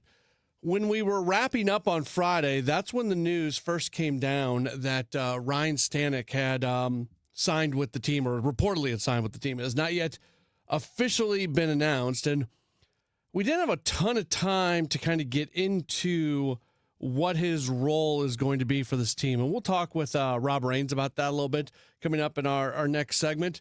Generally speaking, I like the signing. I like the signing. Now he's coming off a year where he didn't pitch great last year with the Mets. Like we're not breaking any news here. 5.30 ERA, right? Now, we mentioned this during Rush Hour Sports. If you are just looking at the ERA to look at a relief pitcher, well, it can mislead you sometimes because of the amount of times or how often it occurs where you have 2 or 3 or 4 blow-up games and all of a sudden the ERA looks bad. Now, that wasn't so much the case with Stanek last year. I think more than anything else, you're looking at a guy who, from a split standpoint, he got beat specifically one side to the other. But I like this signing over his career, and he's been around for a while. He's been around since 2017. Over his career, he's got 466 appearances. He's got a career 3.85 ERA. He's got some pitches that can do some things. He's got some areas to work from that you feel like you can get him back. It's going to be on the Cardinals. I think this is an important part of this, and it's going to be an important part moving forward on a lot of things because there are many people out there. I think it's a vocal minority, but it's not a tiny vocal minority. It's definitely a group of people that don't really believe in the people that are in place right now with the Cardinals. They don't believe in Oliver Marmol. They don't believe in his coaching staff. They don't believe in the minor league instruction, and maybe they don't even believe in Chaim Bloom. Again, I don't think that's the majority of people, and I think those people are incorrect. I think all those people are definitely worth, believing in. But part of what's going on with this team is when we're going to make such a big deal. We're going to make such a big deal about bringing in good people and bringing in more instructors and putting money into data and into technology and into all these things. Well, there has to be results. You can sit here and argue till you're blue in the face about how nobody with the Cardinals is that good from like an instruction standpoint. And I can sit here and argue, hey, look, the Cardinals are bringing in really, really good people, and this is going to be great. And we can argue at each other back and forth. But we don't really have we don't have the data to go along with it because we are at the beginning of a new age when it comes to Cardinals baseball. So here is a great opportunity for the Cardinals to show if they're going to be a team that can help players become the best version of themselves. You've got a Ryan Stanek who it's not just that he's coming off a 5.30 ERA last year. He's coming off a 4.88 ERA in 2024, and he had a +4 ERA in 2023. He is somebody who his numbers have been in decline for a few years in a row. So can you turn that around? Can you find the best version of him? Can you find a new pitch that he is able to utilize in a way that can help out the entire arsenal? Can you do these things? And That's going to be an important part of what this team is trying to do. Now, I do think they have a bit of a track record here, and not that these it's not an apples-to-apples comparison, because Phil Maton certainly had success immediately before his time with the Cardinals, and same thing with Andrew Kittredge, although Kittredge was coming off an injury, but Kittredge was a guy who was not that far removed for a pretty high level of success as well. So it's a different story here, because Stanek has not put together the numbers that you would like him to have with the Cardinals this year in a few seasons. But the Cardinals do have success. They do have a track record here at being able to take relief pitchers and turn them into something. And then the next question is going to be, do the Cardinals play above their skis this year? Do they exceed expectations? And do they sit in playoff contention for much of the year, where he's a part of that and he sticks around? Or is it a team that more closely meets the expectations from the outside world, and then all of a sudden it's coming up on the trade deadline, and you've got an opportunity to maybe trade him off? Our guy Deadly sends in a message about Stanek, says ERA does not mean anything anymore. My concern is the 12 years in the league and the minimal success. 12 years in the league and a 3.85 career ERA? That's minimal success? Like, that's not minimal success. This dude who made his Major League debut in 2017 has made 466 appearances in the big leagues and has a career 3.855 ERA.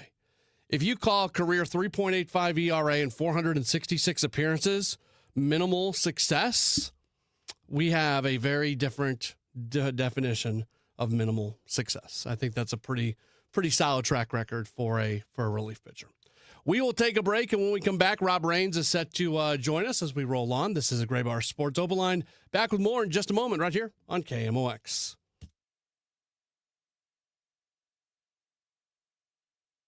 Finding great candidates to hire can be like, well, trying to find a needle in a haystack. Sure, you can post your job to some job board, but then all you can do is hope the right person comes along, which is why you should try ZipRecruiter for free at ZipRecruiter.com/radio. ZipRecruiter doesn't depend on candidates finding you. It finds them for you. Its powerful technology identifies people with the right experience and actively invites them to apply to your job. You get qualified candidates fast. So while other companies might deliver a lot of hay, ZipRecruiter finds you what you're looking for. The needle in the haystack. See why 4 out of 5 employers who post a job on ZipRecruiter get a quality candidate within the first day. ZipRecruiter, the smartest way to hire. And right now, you can try ZipRecruiter for free. That's right, free at ZipRecruiter.com/radio. That's ZipRecruiter.com/radio. ZipRecruiter.com/radio. ZipRecruiter. This is the story of the one. As an HVAC technician, he and his digital multimeter are in high demand. So when a noisy office HVAC turns out to be a failing blower motor, he doesn't break a sweat. With Grainger's easy-to-use website and product information, he selects the product he needs to keep everything humming right along. Call 1-800-GRAINGER, click Grainger.com, or just stop by. Grainger, for the ones who get it done. I can't believe how spotless my floors look after using the Swiffer Power Mop. No more dragging around a heavy mop and messy bucket. Now I get the same deep clean without all the work. Thanks to the powerful solution and scrubbing pad of the Swiffer Power Mop, dirt and grime don't stand a chance, and I don't break a sweat. Mic drop. Mop drop. Swiffer Power Mop. Swiffer Power Mop. A smarter way to mop.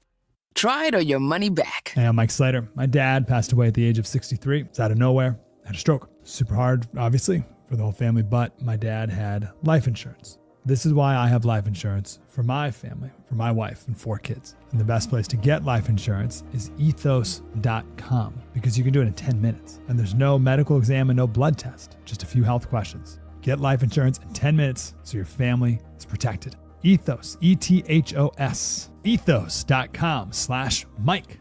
You still thinking job change in the new year? Yeah, I need something that's in high demand and more stable in this economy. IT? Yeah, cybersecurity, maybe even AI. That's what I did. Really? How? Went to My Computer Career. You don't need any prior experience, and you could start your new career in a matter of months. A lot of IT pros go to school there, too, to level up. Sweet. Are classes online or on campus? Both. Wow, I'll check it out. Thanks. Make this your year. Take the free career evaluation now at mycomputercareer.edu, an elite CompTIA certification partner. Financial aid is available to those who qualify, including VA benefits. At Graybar, we know your time is money. That's why our services go beyond parts and products. With kitting, pre-assembly, wire carts, and Graybar smart reels that keep you moving. We stage materials and manage logistics so you can spend less time sorting and more time installing. And with locations nationwide, we deliver when and where you need it, working to make your job easier every step of the way. Yep, Graybar does that. I'm John Morgan of Morgan & Morgan. We recently received a call from an injured person. The insurance company had offered them $11,000. We took the case over and got more than $2 million in court. Morgan & Morgan. Visit forthepeople.com for an office near you. If you're trying to sell your home, there's only one group of agents in town I trust. Mark and Neil Gelman of eXp Realty. My friends Mark and Neil have the best system, options, and strategies to connect you to the best qualified buyers, getting your home sold fast and for top dollar. Check out thegelmanteam.com. Hi, this is Randy Carricker. Congratulations to KMOX, 100 years strong as the voice of St. Louis.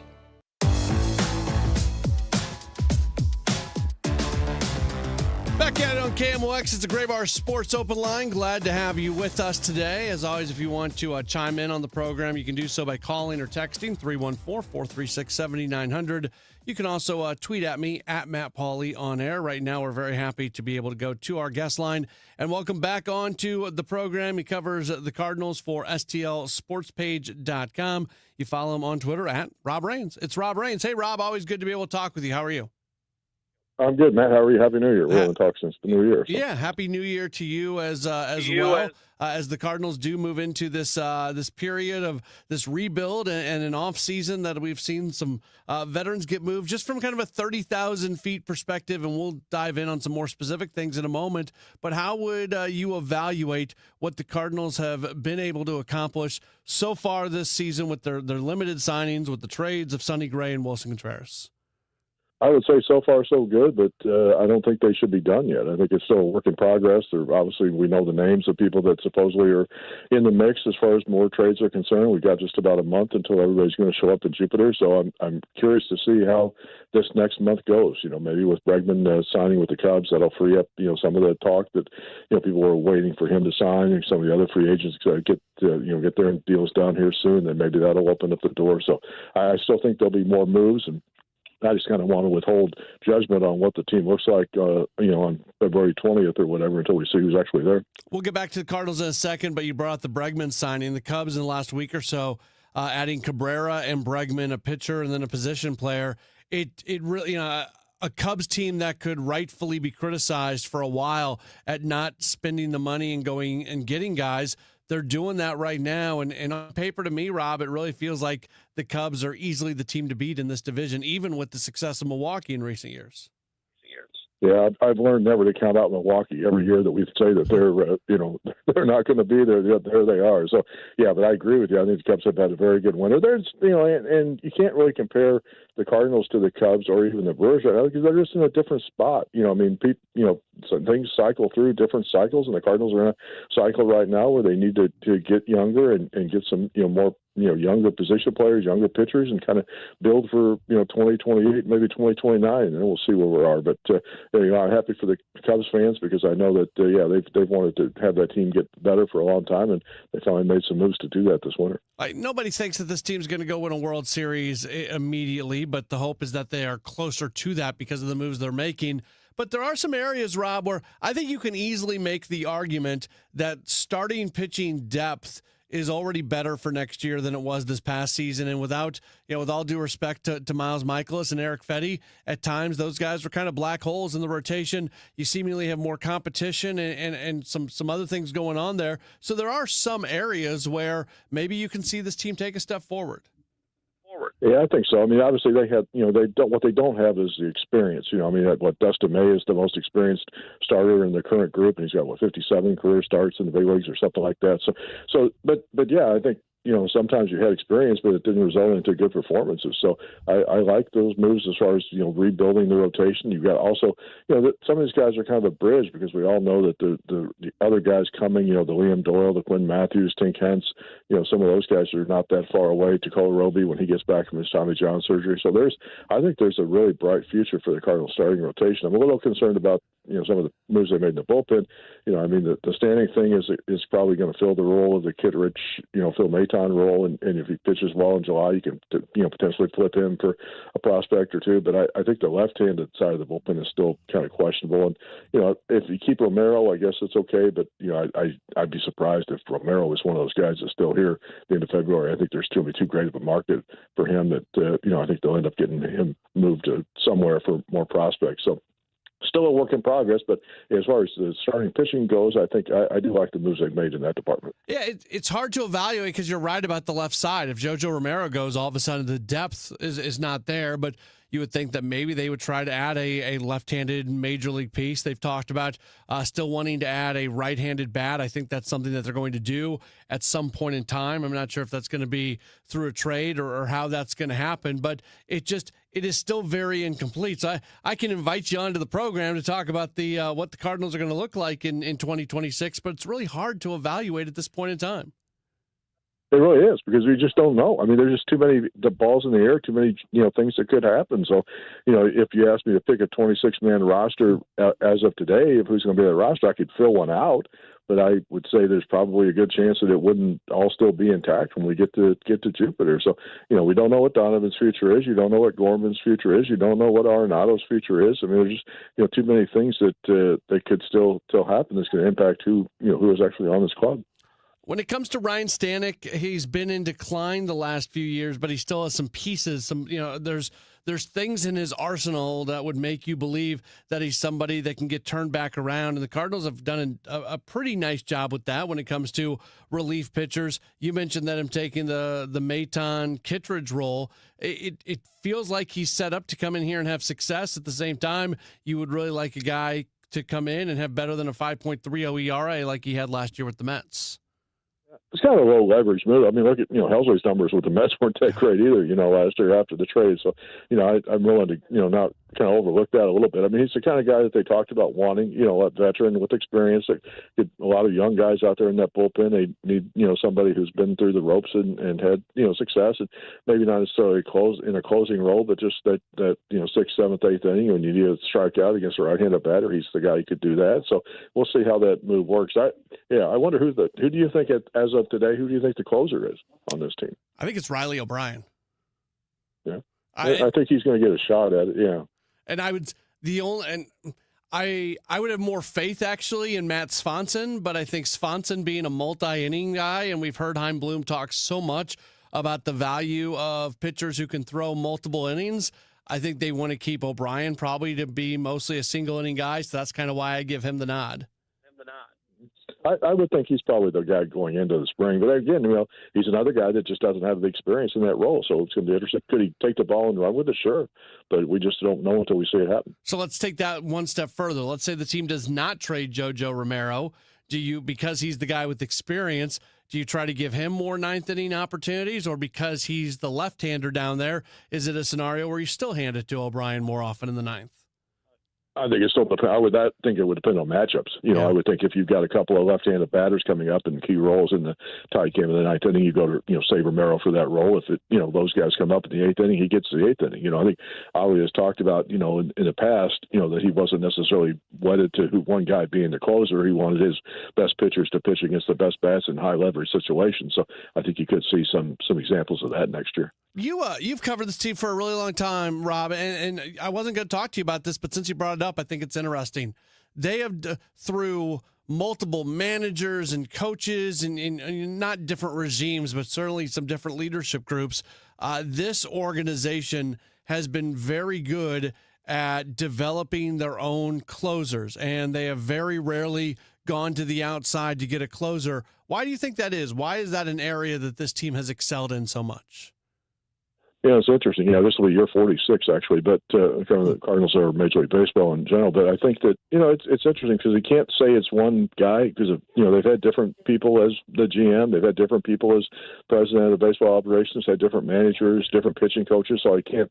It's not just Whitey Herzog's philosophy or John Mosalic's philosophy. I mean, it goes beyond the multiple people. So I think it's just a question of probably more from an ownership standpoint of feeling like if you go out and get a closer from an outside team, what Diaz get $21 million or something like that from the Dodgers this year. I just don't think the Cardinals have a preference to spend that kind of money on a guy that's only going to pitch one inning. I mean, I know it's an important inning, and I know he's important success. I mean, obviously, when the Cardinals won, they've gotten great performances out of their closers, and Trevor Rosenthal and Wainwright when he was closing, and all those guys. So the closer's out role is obviously important, but I just don't think they want to spend the money that the open market gives closers these days. Yeah, and I'm not saying it's never. I mean, obviously, there's the Dennis Eckersley's and the Dave Veers of the world who are signed for that, but it tends to be a position in this organization that is grown out of the farm system, and that's good. That's what they are trying to get back to, but not just at the closer spot,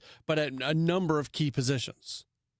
Oh, there's no question. I mean, when you look at the clubs that the Cardinals have had over the years that have been the most successful, the majority of those players have come up through the farm system. They were drafted and developed, and I think that's something that the Cardinals got away from. Part of it was due to COVID when they had to, they lost the minor leagues for a year. They lost a lot of the instructors and stuff when they had to cut back and save money. So, the fact that they've expanded the instructors and the level of coaches and things and the investment in technology and things like that, I think it's going to help. And obviously having a couple of good high draft picks, Weatherholt and Doyle being top 10 picks that they don't normally get. I mean, I think that's the quickest way to rebuild the farm system is to just get a lot of really good, talented players. And I do think that you're going to see, the top 10 Cardinal prospects this year are all going to be, legitimate prospects, and maybe potentially even, half of them at least in the top 100 prospects in baseball, I think. And we haven't said that as much lately, and it really feels like, and I'll wrap you up with this, I don't know when some of these guys are going to get here. It feels like they want, with like a Quinn Matthews, at one point I thought he was going to have a really good shot of making the club out of spring training. I think they want him to go and prove that he can conquer AAA, and I think there's some other guys like that, and they may actually slow play some guys out of AAA a little bit more than we expected them to, but there are a number of players right there at the edge that you feel like once they get here, that's going to be the beginning of this next era, and that's going to be the beginning of having these core guys around. Well, I think part of that, you can see that with some of the moves that they've made with the guys that they brought in this winter. I mean, I think we all know that Jordan Walker was rushed to the big leagues. Was there a reason why he was rushed to the big leagues? Yes.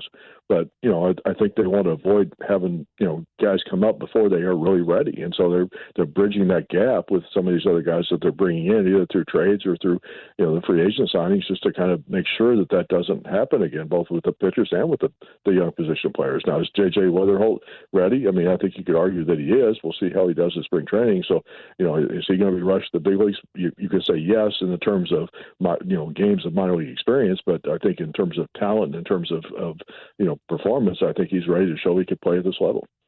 We certainly appreciate being able to talk with Rob Rains. You can follow him on all of his writing at stlsportspage.com. Follow him on Twitter at Rob Rains. Rob, thanks for the time. Again, Happy New Year, and we'll talk to you again down the line, and we'll certainly see you in Jupiter in just a couple months or so.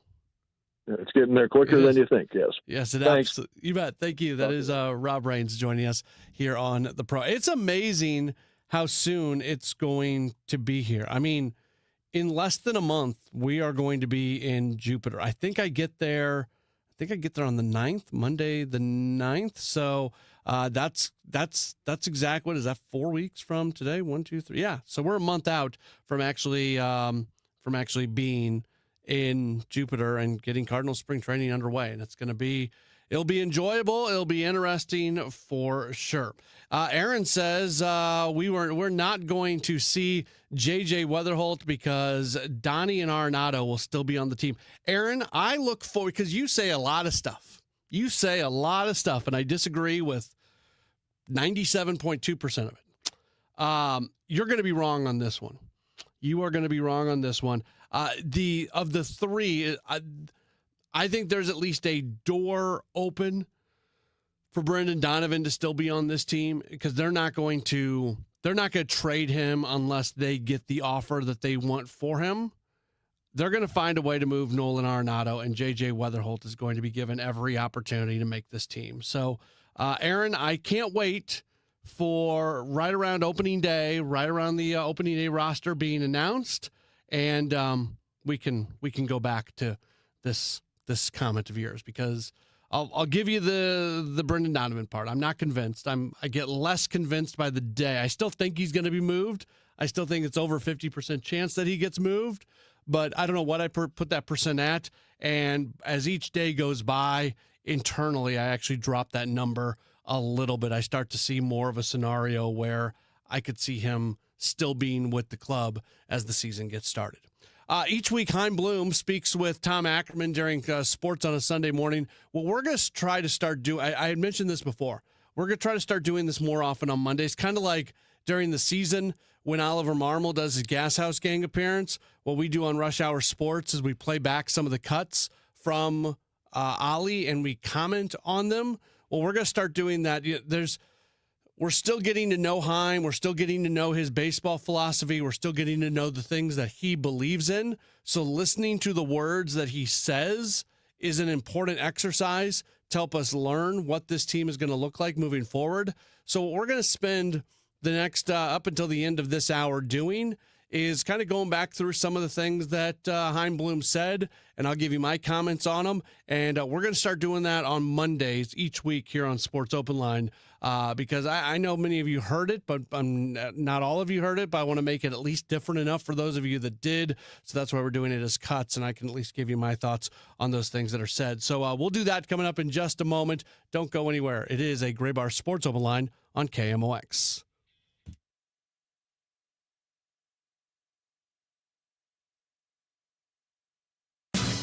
January in St. Louis isn't for hot takes.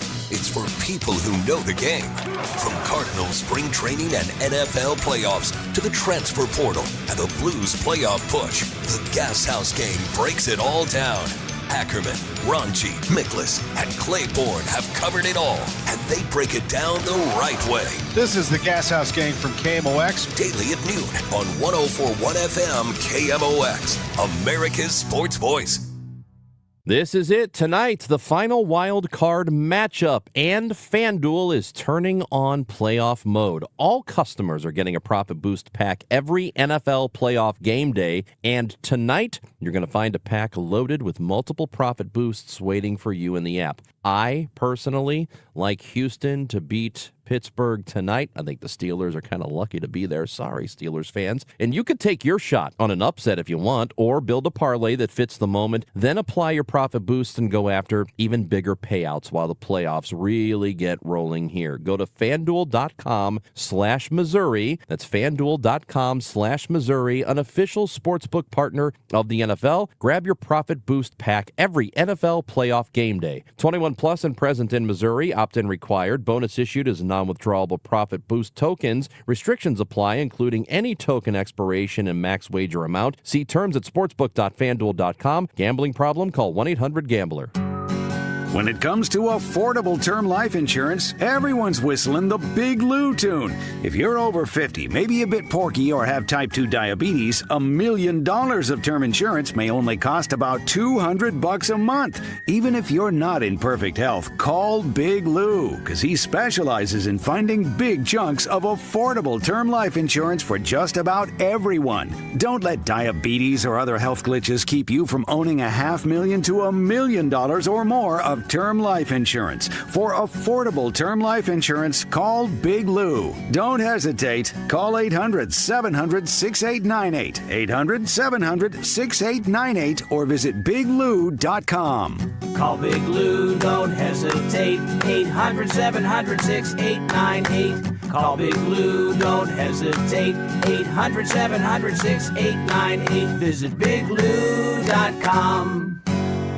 Let's ring in the new year by finally checking off something that actually matters. Your old videotapes and photos are fading more every year. VCRs are disappearing, and the clock is ticking to save your family's most important memories. Hi, I'm Adam Baselogger. And I'm Nick Mako. We started Legacy Box to help you preserve your memories by converting all your videotapes, photos, and film reels into digital files. And this year, it's easier than ever. Introducing our biggest kit yet, able to hold up to 80 videotapes or film reels or 2,000 photos. It's perfect for big collections. You can even send in old DVDs, memory cards, flip phones, or early generation iPhones. Legacy Box is truly the easiest New Year's resolution you'll ever keep. Just fill your box and send it in. As the world's largest digitizer of home movies and photos, all work is done in the U.S., and we're trusted by over 1 million families. Start the new year right by rescuing the moments you haven't watched in years. Go to legacybox.com/radio for an incredible 55% off. That's legacybox.com/radio for 55% off. It's men's Billikens basketball action Wednesday night as they face Fordham. Pre-game 6:45, tip at 7 on your home for Billikens basketball. 104.1 FM, KMOX.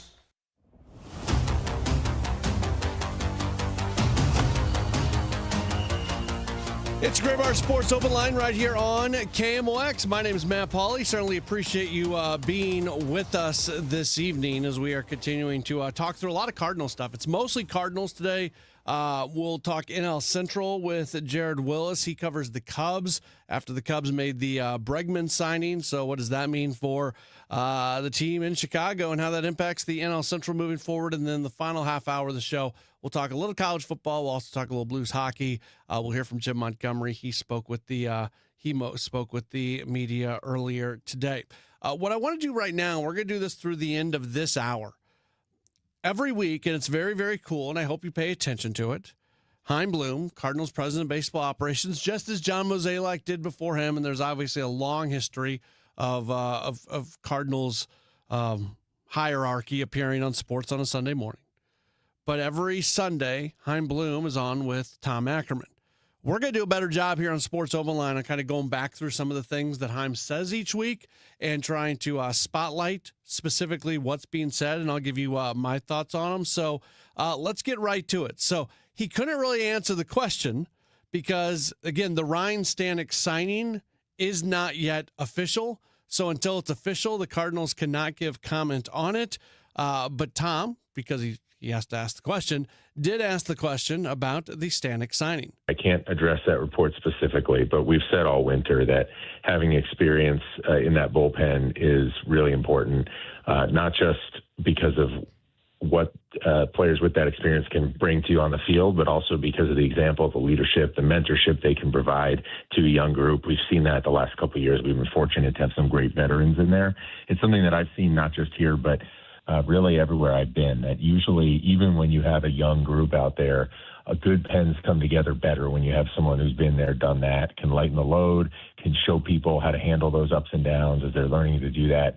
You know, it's something that I think is an important aspect of a lot of really good bullpens. So we've definitely been on the lookout this winter to try to bring that in. So Chaim did a good job of answering the question without answering the question, because essentially what he did right there was he talked about Ryan Stanek, but talked about him in the general of what they are looking for. And that's what we've said, that this is an opportunity to bring a veteran into a bullpen that certainly needs some veteran leadership, and they should announce that deal at some point in the relatively near future. They also brought in another individual. They made a small trade with Cleveland where they bring in another pitcher in Justin Bruihl. Yeah, and we saw a chance here to snag someone and bring someone onto our 40-man roster that we think is a chance to help us from the left side. As a chance to compete for a role, and we do like a lot of the talent we have with our young relievers, but we're a lot more right-handed, just generally speaking. So adding left-handed depth is really helpful. Justin's been a few different places in his career, and we do think he has a chance to really help us, and excited to have him come into spring and compete for a job. Yeah, so they've got an opportunity to bring in a left-hander right there, and I don't know if you're comfortable with him being the top left-hander in the bullpen. So if Romero does go away, that's where there's probably an opportunity to add somebody else. But for a team that doesn't have John King anymore, if you kind of put him into that John King role, I think that makes a little bit more sense. So they've brought in pitching. What they haven't done is bring in position players. They've talked about it. We know that they want to bring in a right-handed bat that can play the outfield. So what's the status of this team actually going out and acquiring a position player? Yeah, we're not super close on anything there, but we've been active in discussions, and obviously there's some balls in the air with our own guys as well, just trying to see how that all settles. I do think when it's all said and done, we will have added to the position player side of the group. I've obviously talked about that. You and I have talked about that in past weeks. We just haven't done it yet, but it's definitely something that we're looking at, working on, and working to do, whether, that comes through free agency, through trade. I don't know. We certainly do like a lot of our position players here. Coming into the winter, felt that the pitching side of it was what needed more beefing up. But we do, especially having moved from our position player group to this point, we do want to add to it as well. And I do expect we'll do that, by the time we get hopefully to Jupiter and certainly to opening day. I keep talking about this, and I don't mean to just repeat myself, but again, every time Chaim does something or says something, it's worth putting in the back of your mind. And sometimes it doesn't mean anything right now, but it will mean something eventually. And they went through the process of agreeing to contracts with all their arbitration eligible players. So nobody is going to have to go through a hearing. And hearings are terrible. You walk into a room and your employer tells you why you don't deserve to make the amount of money that you think you deserve to make. It is a horrendous experience to go through, and it's part of baseball. And anytime you compare professional sports to like regular people things, it doesn't work. But I know that the last thing I would want to experience is walking into a room and listening to my boss tell me why I don't deserve to make the money that I think I deserve, and then the next day I got to go do my job and he's still my boss, and it's just an uncomfortable thing, and it's part of baseball. So the Cardinals in recent years had not done as good of a job of avoiding arbitration hearings. They did this year in Chaim's first opportunity as the president of baseball operations, and it's something that he was happy to be able to pull off. Yes, it's always ideal to get to settlements. You're exactly right. Arbitration is not a lot of fun, at least in my view, for a few reasons, not least of which is I never like any process that puts us really sitting across the table from our players. We like to think that most of the time our goals are aligned. We're trying to help them be as good as they can be. But this is a process where just, by its nature, obviously, when you're determining salaries, sometimes it puts you in opposition to them. And, you have to represent, it's really kind of it's a unique process. It's a little bit of a convoluted process with some weird aspects to it that determine where people slot in that salary structure. Sometimes you just don't see the world the same way, and that's when you have to go to a hearing and have a third party decide it. But you'd always like to find common ground. And my view of it is we never want to do something that we don't think can be justified within the system. And if you have to go to a hearing, you're just not seeing the world the same way, then you do it. But if there's something you could squint at and say that it looks fair and the other party's doing the same, maybe everybody gets a little uncomfortable. But if you can come to a settlement where everybody feels like it's fair enough, then it's much better to go for that and then get back on the same side of the table with our players and work towards trying to help them get as good as they can be, and so they can help us win. That's a good attitude towards it, and you hope that he can continue to avoid hearings moving forward. We'll take a break. We'll come back, and we'll go through a few more things that Chaim said on Sunday morning. We're back with more in a moment. This is a Graybar Sports Open Line on KMOX.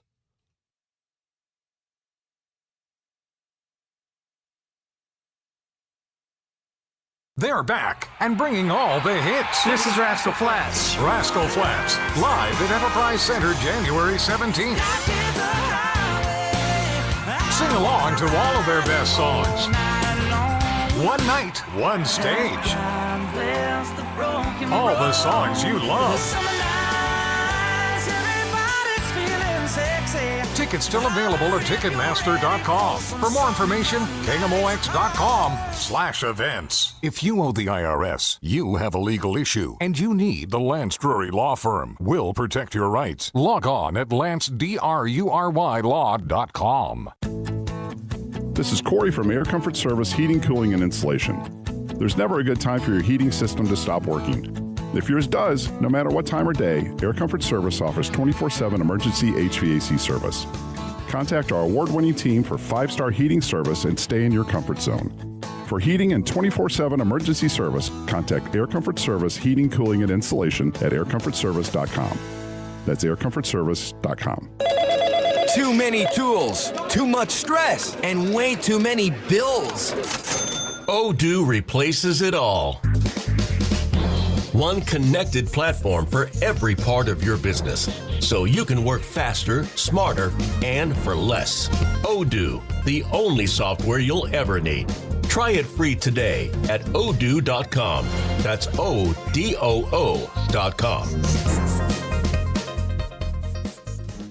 Welcome back to Winter Hack Radio, the place for clever hacks to survive the season. Icy driveway? Well, try spreading sand or birdseed to help with traction.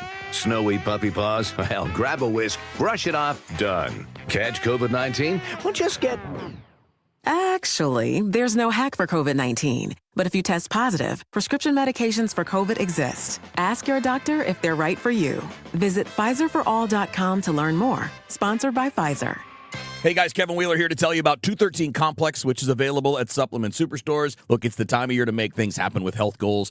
213 Complex will do for you what it does for me. Gets the metabolism rocking and rolling 24 hours a day, helps you fight cravings, gives you all-day focused energy with no crash that comes at the end of the day either. It's been a big help for me. It will help you. So get out to supplement superstores. Tell them Kevin Wheeler sent you in. They'll knock 30% off your 213 Complex. To get started down your path and find your location, just go to supplementsuperstores.com. When it comes to planning your retirement, there's a lot to think about. Portfolio management, tax planning, and retirement income just to get started. Steve All and his team at the All Financial Group focus on those things and more. Their goal is to help you achieve your goals. Call 636-230-8824 or online, yourmoneymattersstl.com. Investment advisory products and services made available through Impact Partnership Wealth, LLC, IPW, a registered investment advisor. Insurance and annuities offered through Steve All, NPN number 153-07419.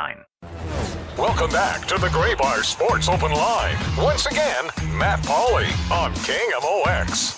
We are back at it. What we are doing today, and we're going to do this every Monday here moving forward, especially when we have full 2-hour shows. Some Mondays will be cut short as a result of the Billikens Coaches Show. But we go back through what Chaim Bloom said to Tom Ackerman yesterday morning on Sports on a Sunday Morning. He's on that show on an every week basis. I thought this was interesting because when Chaim is out and about, obviously Cardinals fans are going to recognize him, have conversations with him. So when those type of conversations happen with fans, what is the messaging that he is receiving? It varies person to person, obviously. And, I've come to learn over time, people will say different things to your face than they might say behind a keyboard, so to speak. You leave it up to you as to speculate which is more true to life. In general, I think the big thing is exactly what you said. This is a fan base that is absolutely locked in on this team. I've talked about this before. Obviously, it's no secret. We haven't had the attendance recently that we've had prior. We really just need to earn our fans back. And that's something that, I hope we will be able to do as we work to deliver those results that we and everybody all want in the coming years. But loving this team, caring about this team, there's not an on-off switch for that. It's not optional. It's something that, when you're a fan, you're a fan for life. And I just want to respect and honor that by being as upfront as I can. The thing that I've noticed is when you have a fan base that is this devoted to the team, they're paying very close attention. They just want to know what's going on. They want candor. They want honesty. And I've done my best and will continue to do my best to provide that. I hope Cardinals fans appreciate the sentiment there that he sits there and says, we have to earn the fans back. There's not a judgment of fans for not buying tickets and not showing up to games. There is a statement of, we have to earn them back. It's our job to go put a team on the field that is going to result in fans walking through the turnstiles again. That should be the attitude. That should be the approach from a president of baseball operations. I don't know, if you are a Cardinals fan that has made the decision not to walk into Busch Stadium over the last few years, are you appreciative of that statement, even if you're going to continue to hold off until the team is playing better baseball and winning more games? I guess that would be part of my question to the fan base here.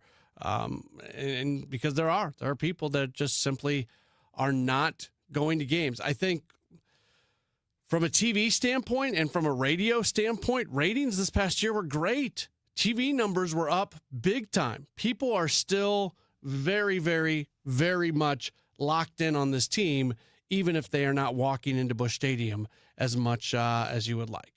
I thought this is going to be the last thing we get to. This is Chaim Bloom talking about Major League Baseball players, how quickly they get to the big leagues, if they're rushed from the minors, if they need to be ready right at the beginning.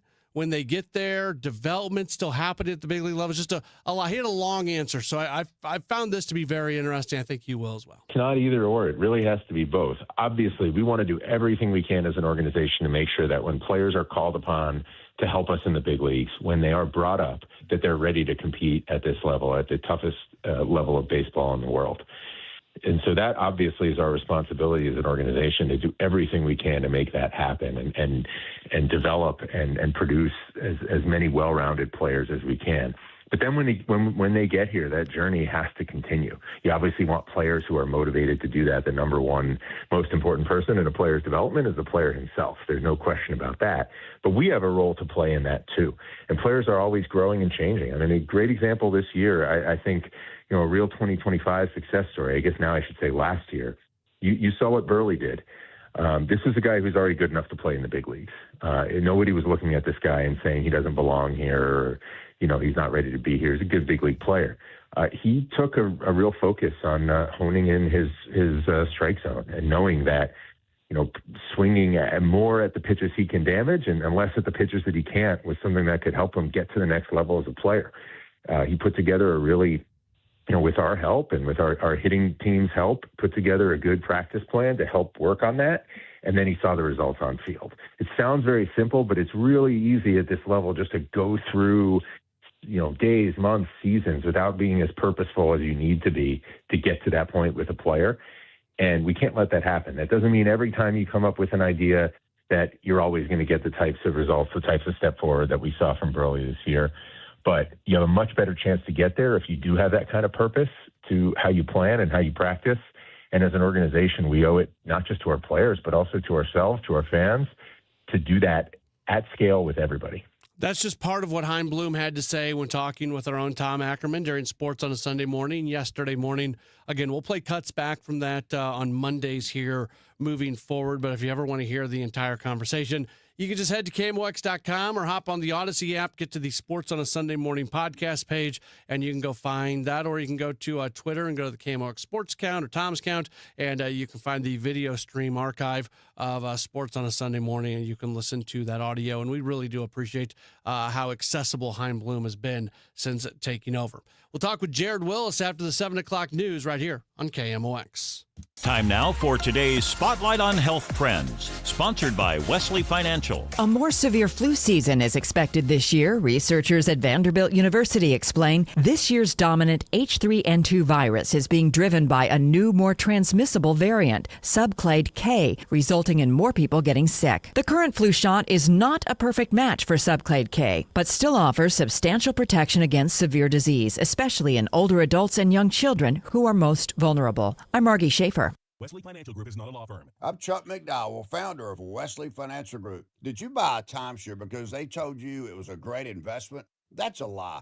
Most timeshares can be bought online for $1. To find out what your timeshare is worth and to cancel it, call us today and we'll send you our timeshare exit kit free with all your options for cancellation. Call Wesley for your free exit info guide. 800-959-3388. That's 800-959-3388. I'm Bob Burke, founder and chairman of Burke America Parts Group, a family of brands that includes RepairClinic.com, an appliance and HVAC parts solution company that's grown into an international brand. Before AmericanEagle.com, we partially launched a new technology platform developed by another firm. American Eagle helped take our technology to a whole new level with digital marketing, software development, and business insights into our key markets, appliances, HVAC, and outdoor power equipment, and did so both on time and on budget. AmericanEagle.com has the resources, experience, and talent needed to produce solutions. Our new technology platform, developed by AmericanEagle.com, has produced tremendous results with higher traffic, conversion, engagement, and online revenue. If you have any home repairs you need to take care of, check us out at RepairClinic.com. If you need a world-class website or technology project, then I would highly recommend AmericanEagle.com. Call AmericanEagle.com at 773-NETWORK. That's AmericanEagle.com, 773-NETWORK. You know Graybar for electrical parts. But there's one more thing you may not be thinking of us for that can help maximize your next project's total value. Our pre-project planning services are designed to help you win the bid, save on labor costs, and keep your installers productive across your entire build. The sooner you call us, the better. Because when we're there from the beginning, we can anticipate your needs and help you solve problems before they become problems. Yep, Graybar does that. Al Arbor, Barrett Jackman, and Alexander Steen. Celebrate the newest inductees into the St. Louis Blues Hall of Fame, presented by First Community during a pregame ceremony on January 13th when the Blues take on the Hurricanes. Be sure to get here early to honor the legends and be one of the first 10,000 fans through the gate to receive a Blues Hall of Fame Class of 2026 banner courtesy of First Community. Get your tickets today at stlouisblues.com. The trusted voice of St. Louis. KMOX AM St. Louis. KMOX FM Hazelwood. Always live on the free Odyssey app.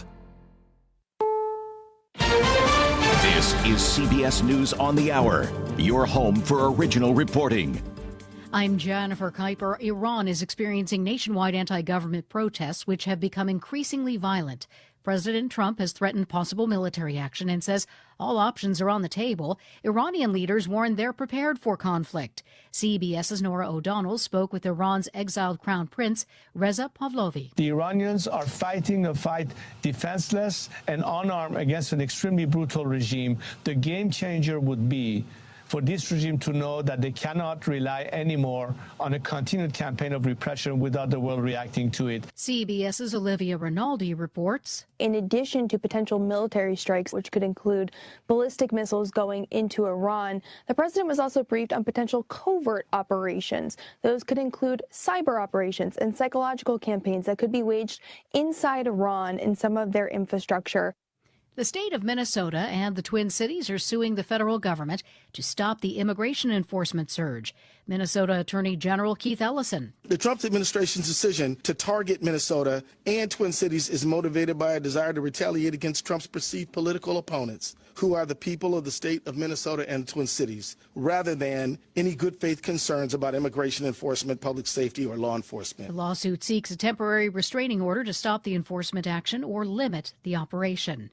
The Department of Justice is investigating Federal Reserve Chair Jerome Powell. Powell says that the DOJ has served multiple grand jury subpoenas to the Fed, and they focus on testimony he gave last year about ongoing renovations to the Fed office building in Washington. CBS's Jan Crawford. Ordinarily, the Justice Department just doesn't start looking into potential allegations of perjury in congressional testimony unless there's been a referral from Congress or Congress has asked them to look into it. It's not something the U.S. attorney would just kind of pick up on their own. And I think that really signals there is politics going on here, as Powell is arguing. Powell says he will continue serving in his post. Democratic Senator Mark Kelly of Arizona, a former Navy pilot, is suing the Pentagon over attempts to punish him for his warnings about illegal orders.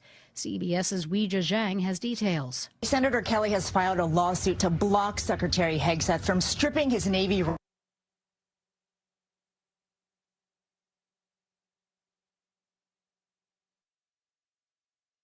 Hegseth launched an investigation last November after Kelly participated in a video telling service members they do not have to obey unlawful orders. Kelly alleges Hegseth does not have the legal authority to demote him. This is CBS News. Real crimes, real justice. Follow and listen to 48 Hours on the free Odyssey app or wherever you get your podcasts.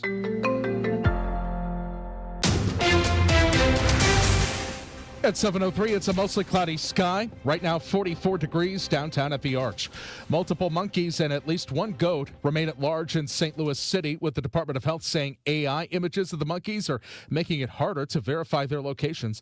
Mayor Kara Spencer tells us while it's easy to find the humor in all of this monkey business, there is still a serious danger. Monkeys could be carrying a disease or be a public health concern, and certainly they're unpredictable. The health department says they'll waive the punishment and fines that come with illegally owning a monkey if someone wishes to surrender one that they have. With St. Louis and the U.S. Nationals in the rearview mirror, members of the U.S. figure skating team now turn their thoughts to the Olympics in Italy, but not before praising our local scene for the hospitality and the cuisine. Men's Nationals bronze medalist Max Naumoff. I got to walk around with family and just kind of hang out and check out some really nice restaurants with some great food.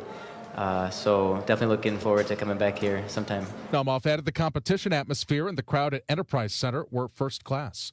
Ever worry about who your kids are chatting with while they're on Roblox? The gaming platform says it's now using AI-powered facial detection to verify age. Eliza Jacobs, Senior Director of Public Policy at Roblox, was asked about kids duping the system. We are confident that there isn't a way to trick this, like using an AI-generated image or a photograph or something. Jacobs adds Roblox has other systems running to watch usage and content to ensure the age check is accurate. Plus, she points out kids can still play on Roblox without using the facial age detection. They just can't communicate with other gamers. Like the famous Missourian, Mark Twain once said, the report of my death was an exaggeration. I'm 88 years old and I'm alive. Forgive former downtown businessman Gus Torregrossa if he feels a bit like Mark Twain. He says his phone has been ringing off the hook this past week with people checking on his well-being. You see, his cousin, 82-year-old Gus Torregrossa, also a St. Louisan, died January 2nd.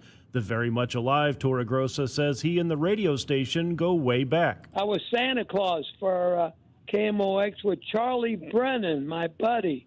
Yes, and he had me on quite a bit, and I enjoyed it. As the owner of Gus's Fashion and Shoes, he welcomed celebrities such as LL Cool J, Jamie Foxx, and Ice-T into his store to chat and buy some of his latest merchandise. Brad Choate, KMOX News. Overnight forecast, a clear sky and chilly with a low 39 degrees. For tomorrow, it's going to be the warmest day of the week. High 59, some sunshine too. The record 67 from 1952. Clouds take control tomorrow night, 39. For Wednesday, start in the upper 30s, end in the lower 30s.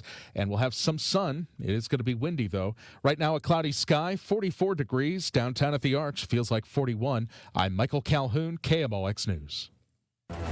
Welcome back to the Gray Bar Sports Open Line. Once again, Matt Pauley on KMOX.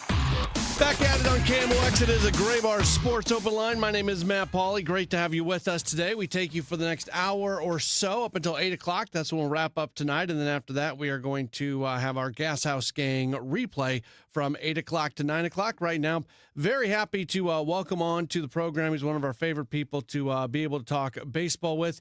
You read him at CHGO Sports. He is Jared Willis. Follow him on Twitter if you'd like at Jay Willis. That's JWYLLYS.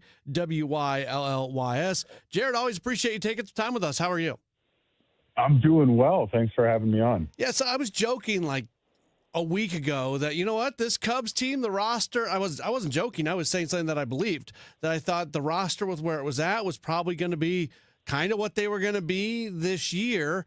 And then they proved me very, very wrong by going out and getting Edward Cabrera and now getting Alex Bregman. What are your thoughts on the moves and the upgrades that the Cubs have made here over the last week or so? Yeah, I mean, I think, first of all, just kind of big picture, you know, when you come off of a season like they had in 2025 that was pretty successful, you win, 93 games, you get, or 92 games, you get to the wild card, you advance into the division series. Like that's a good season, especially given where they've been the few years prior to that. And so I think big picture, the goal is always, well, how do we be better the next year? And when I looked at that, a little more closely, to me, it kept sticking out to me like they need starting pitching depth and they need a bat in the lineup in the absence of Kyle Tucker, assuming that they're not going to sign Kyle Tucker, that he's going to go. They need something to replace him. And sure enough, within the last, 5 or 6 days, they've addressed both of those things. With the Edward Cabrera trade, I think he's important for a couple of reasons for that rotation, because number one, that's before he was traded for, that's not a group that had a lot of like high velocity arms, not guys that are really going to blow you away. They're good at other things, but that was never a strength among that group. And honestly, without Cabrera, it's a group that that has a lot of question marks. There's, it's a high ceiling group for sure when you're talking about the second year of Cade Horton, Justin Steele coming back at some point. Maybe Matt Boyd is somewhere close to as good as he was, but that's, that's a question mark. Those are all question marks. And so, it feels like this is a group that needed another arm in there to help kind of buffer some of that. So they got that. And then, Saturday night, the news comes through that they signed Alex Bregman, the guy that they were chasing a year ago and didn't get. They made sure to get him this time.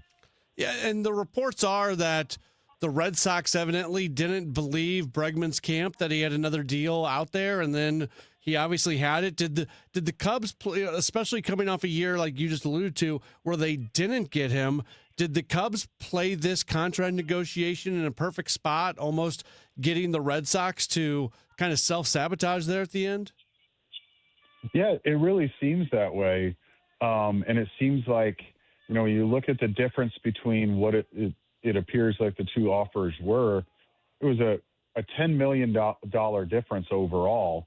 I think I saw the Red Sox, capped out at $165. The Cubs are paying them $175. And of course, there's the deferred money.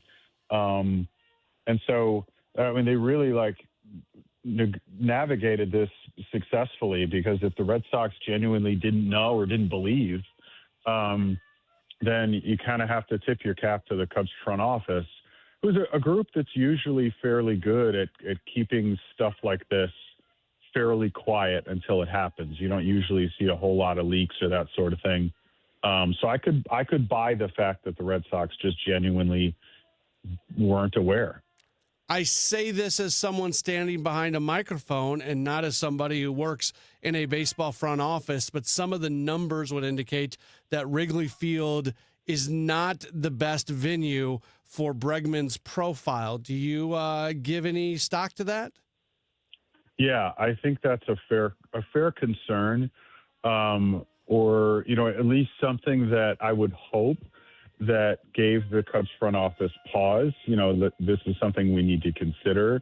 But what I look at the numbers generally, and what I would assume that they are banking on is he's the kind of disciplined hitter that they've been trying to get more of in their lineup over the last few years. Hits consistently well, as we all know, doesn't strike out a lot. The kind of guy that, they've been wanting for is that steady, consistent presence. And so it strikes me as what's likely is, maybe Wrigley isn't going to allow for some of the kinds of hitting that he's done in years past, but still the good things about his hitting profile will outweigh that enough that they still think they're going to get the benefit. And I genuinely think they pursued him in part two just for some of the intangibles. That's something, the Cubs front office, sometimes successfully, sometimes not, but they try to pursue that sort of thing. And so I think that's a factor as well. All right, I can't kiss the backside of the Cubs too much. You're talking to somebody in St. Louis on the Cardinals flagship station. So I guess my bit of curiosity here is they make these fairly bold moves with Cabrera and Bregman. Why didn't they? And I guess they still could, but it seems unlikely. So why haven't they up until this point really engaged with Kyle Tucker? It felt like at the end of the last season that the Kyle Tucker thing was dead before the season even ended. Yeah, absolutely. I think that was pretty evident to me. And I think to anybody covering the team, watching the team. And I think there was some unhappiness on his part with, I think there was some pressure to play at times when he wasn't fully healthy. And I don't know that that's something he was pleased with. And I have suspicion that that feeling was the same in the reverse. And it was pretty evident that he had one foot out the door. I mean, to be honest with you, after the end of the division series, after that Game 5 in Milwaukee, when we talked to him in the locker room, this was a guy whose demeanor was very different from the rest of the locker room. He was somebody who at least what he projected on the outside was ready to move on to the next thing, and compare that to, there were players with tears in their eyes because they were disappointed. So there was a difference there. And so I'm sure there's a multitude of factors, but you're right. It does feel like they started to close that door before the season was over and have just chosen not to engage in even attempting to bring the guy back. Did that demeanor of Tucker's, did you see that change as the season went along?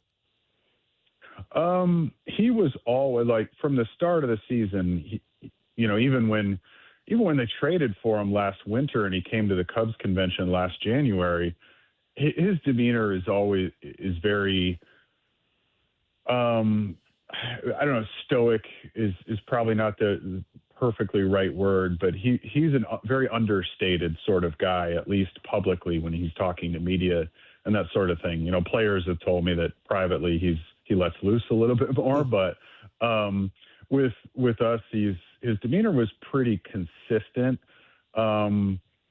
Although I think there was again, toward the end, it just felt like he was really ready to move on, but I'll say from the beginning, and again, going back to last January, he was very clear about the fact that his hope was to test his options in free agency, and he wasn't going to close himself off to that. And so, honestly, he started this season with the Cubs with his eyes on, I want to try to get a good contract in the offseason, and maybe if the Cubs had tried to make a really competitive offer, he'd still be in the uniform, but that was pretty plainly his goal from the beginning. We're talking with Jared Willis, covers the Cubs in Major League Baseball for CHGO Sports. Okay, so I nobody knows better than I do what the Milwaukee Brewers have done in recent years, and we always devalue them before the season gets started. But from a on-field, on-roster, on-everything perspective, also considering the fact that the Brewers are unlikely to add and could very easily trade Freddie Peralta at some point in the relatively near future, this Cubs team, they're clearly the favorite in this division, right? Like, it shouldn't even be close, right? It really shouldn't on paper. And to some extent, that's kind of the way I think a lot of people felt a year ago at this time. And you said it, like, we saw how that turned out. So there is something to me that's, you have to be careful about writing off the Brewers too quickly, because they're doing a lot of things right in Milwaukee.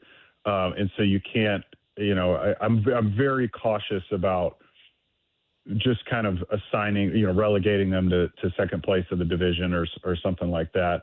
But you're absolutely right at the same time. When you look at the rosters, you look at what the Cubs have done in the last week, there's no logical reason to say this isn't the favorite in the division. And yet I've just got a gut feeling that it's going to be in September, and we may still have another one of those NL Central dogfights on our hands. I'll finish you with this. After I just spent 15 uncomfortable minutes talking about how good the Cubs are, do you have anything nice to say about the Cardinals before I let you go? I've always had nothing but respect for the Cardinals fan base. I love the devotion to that team. And I love the rivalry too. I think it's fun. It's healthy for sports. So I love the fact that Cubs Cardinals has been this bitter rivalry for a long time. But in every experience I've ever had at Wrigley with Cardinals fans coming there, is those are good people. I enjoy having them there. So, but as a reporter, my experience is probably a little different, but probably. Yeah, that's my feeling. But, and two, I'm going to be honest, I'm really excited to see what JJ Weatherholt looks like in 2026. I'm pretty pumped to see what that guy can do, because I think there's loads of potential there. So that's one guy I really, really have my eye on. I'm excited to see this season. You're like-minded with Cardinals fans on that one. He is somebody that if he's not the guy that fans are most excited about in the entire organization, he's probably maybe second to like a Liam Doyle, but he's probably first. He's the top prospect in the organization and will be with the team in all likelihood to start the year. Jared, we really appreciate you giving us an insight on these moves the Cubs have made. Enjoy the rest of the offseason, and we will hopefully talk with you again very soon.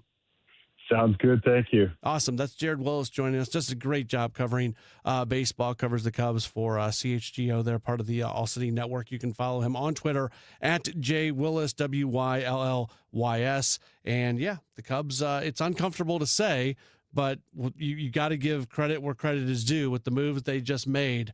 On paper, they are clearly the best team in the division. We'll see if it actually plays out that way, because to Jared's point, it was like that last year, and the Brewers had a historically good season and easily won the NL Central.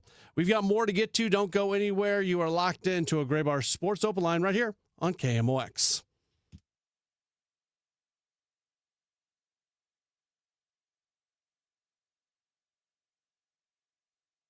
I know that hiring can be challenging. You sort through tons of resumes and you get too many so-so applicants. You're just waiting for someone to match your role perfectly. Well, now, there's a place where you can meet them fast. ZipRecruiter. Need to hire right away. Start your search for strong candidates. The right fit awaits. Build your team. Build it sooner. Meet your match on ZipRecruiter. Just head to ZipRecruiter.com/radio right now to try it for free. And you're on your way to meeting your match. 4 out of 5 employers who post on ZipRecruiter get a quality candidate within the first day. So try it now. Go to ZipRecruiter.com/radio. Once again, that's ZipRecruiter.com/radio.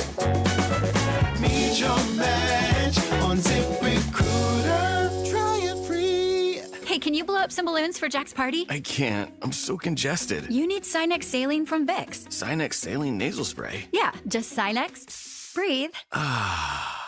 Sinex Saline instantly clears everyday congestion associated with colds and year-round allergies with a gentle, ultra-fine mist that's no mess and easy to control. Daddy, we need more balloons. On it. Enjoy life's important moments without congestion. Try Sinex Saline from Vicks. Just Sinex. Breathe. Use as directed. This is the story of the one. As the purchasing manager at a manufacturing plant, she knows the only thing more important than having the right safety gear is having it there when you need it. That's why she partners with Grainger for auto reordering, so her team members can count on her to have cut-resistant gloves on hand, and each shift can run safely and efficiently. Call 1-800-GRAINGER, click Grainger.com, or just stop by. Grainger, for the ones who get it done. The bag sale is here at Menards. Get 15% off everything you can fit in the bag. How much will you save? And for those working on big projects, get big savings on big buys. Countertops are the center of the home, and Menards carries a great selection of durable, stylish options to choose from. Plus, get 15% off everything you can fit inside the bag. Good through January 24th. See store for complete details. Save big money at Menards. Hey, good morning. You're heading to the airport, right? Yep, thanks for checking. I like the car. How long have you been a rideshare driver? About 3 years now. I really enjoy it. Isn't it hard to make money these days with the price of gas being so high? Not for me. I use Upside, the free app that gives you cash back for every gallon of gas you buy. Wait a minute. Are you saying you actually get real money back when you get gas with the Upside app? Yep, I get real cash back every time I get gas. Does that actually add up to anything? I'll make around $200 to $300. Wow, that's serious extra cash. I'm downloading the Upside app now. Download the free Upside app now to earn real cash back every time you buy gas. Use promo code RAIN to get up to a $5 per gallon bonus on your first tank. You can cash out anytime, right to your bank account, PayPal, or a gift card for Amazon and other brands. Just download the free Upside app and use promo code RAIN to get up to a $5 per gallon bonus on your first tank. That's code RAIN. It's 2026 and it's time to get your home zero resified by calling our cleaning heroes at Zero Res. 3 rooms of carpet cleaned starting at just $119 plus a free hallway, and take 15% off regularly priced services when you mention the KMOX special. ZeroResSTL.com. Hi, this is Ron Jacobra. 100 years. That's how many years KMOX has been the voice of St. Louis. Congratulations to the Mighty Mocs.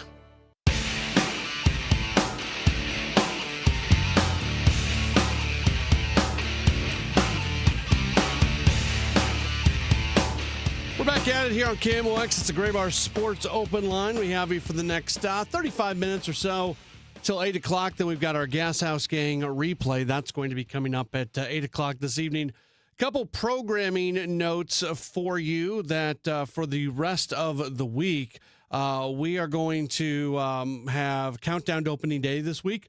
On Thursday night, we are very much looking forward to this week's show. Greg Amsinger from MLB Network, who is a St. Louisan, he is coming in town. He's going to be doing an event over at Lindenwood where he's going to be sitting down with Hein Bloom and Oliver Marmol.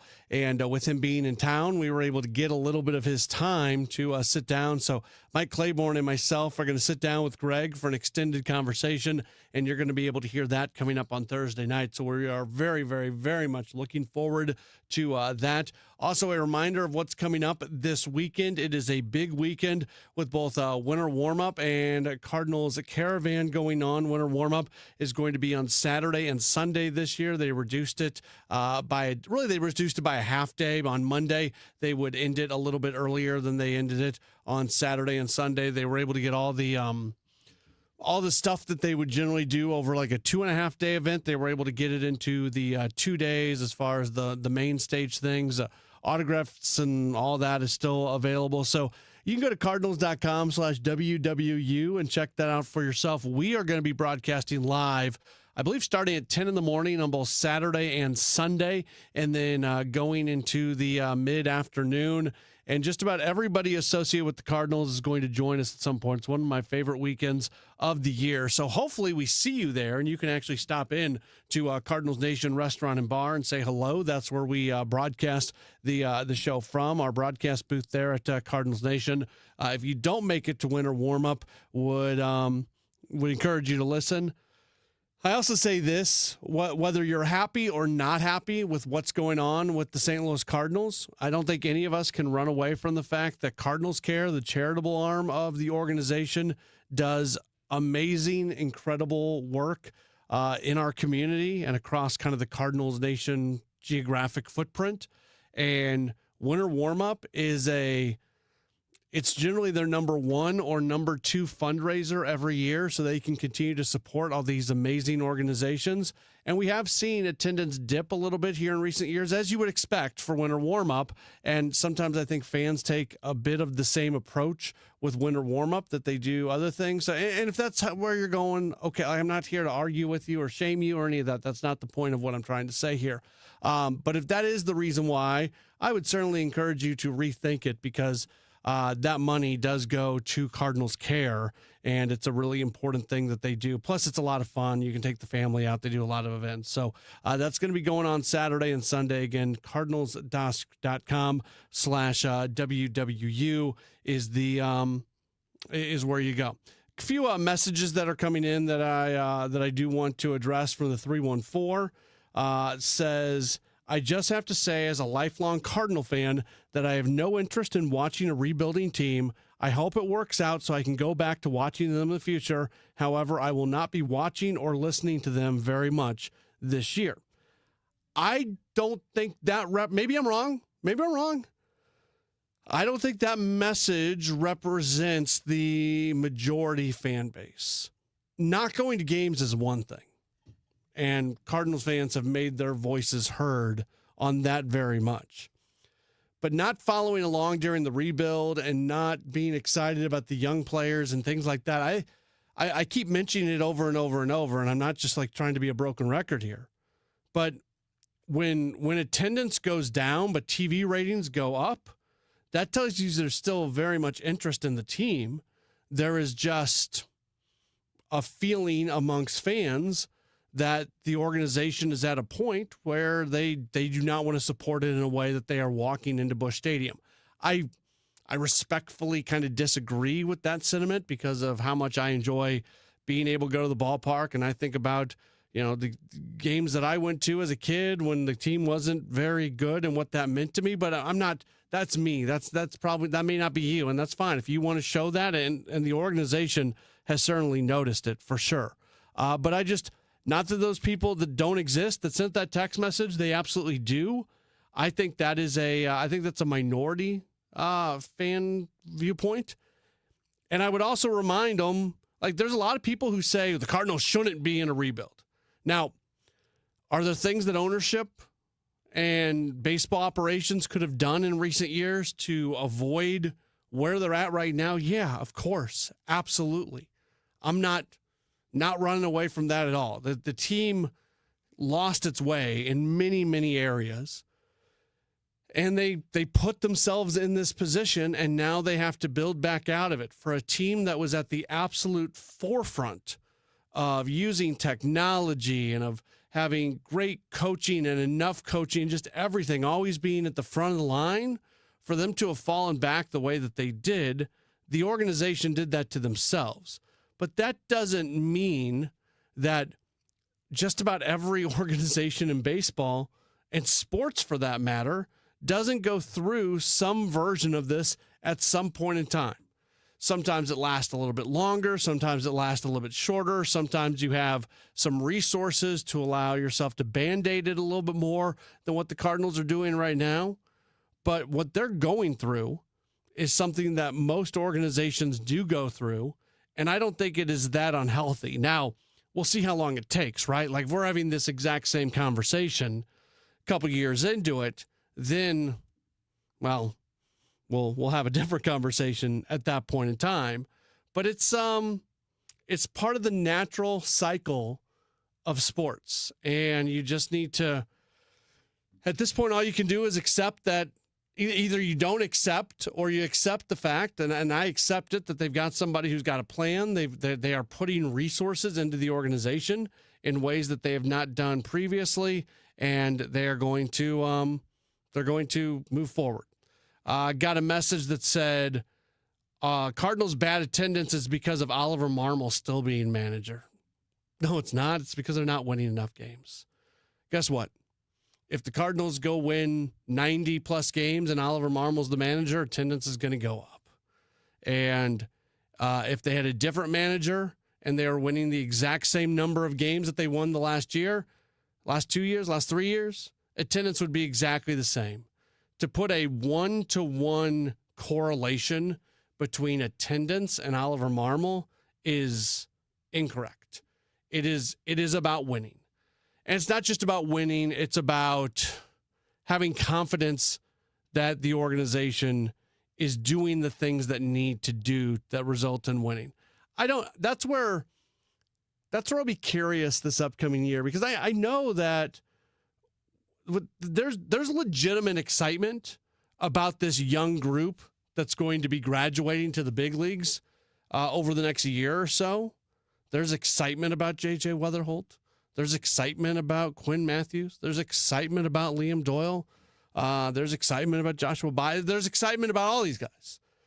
And they're all of them have a very good possibility of being in the big leagues at some point this year.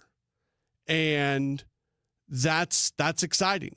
And at some point, those guys are going to be the core of some teams that are going to start winning at a high level.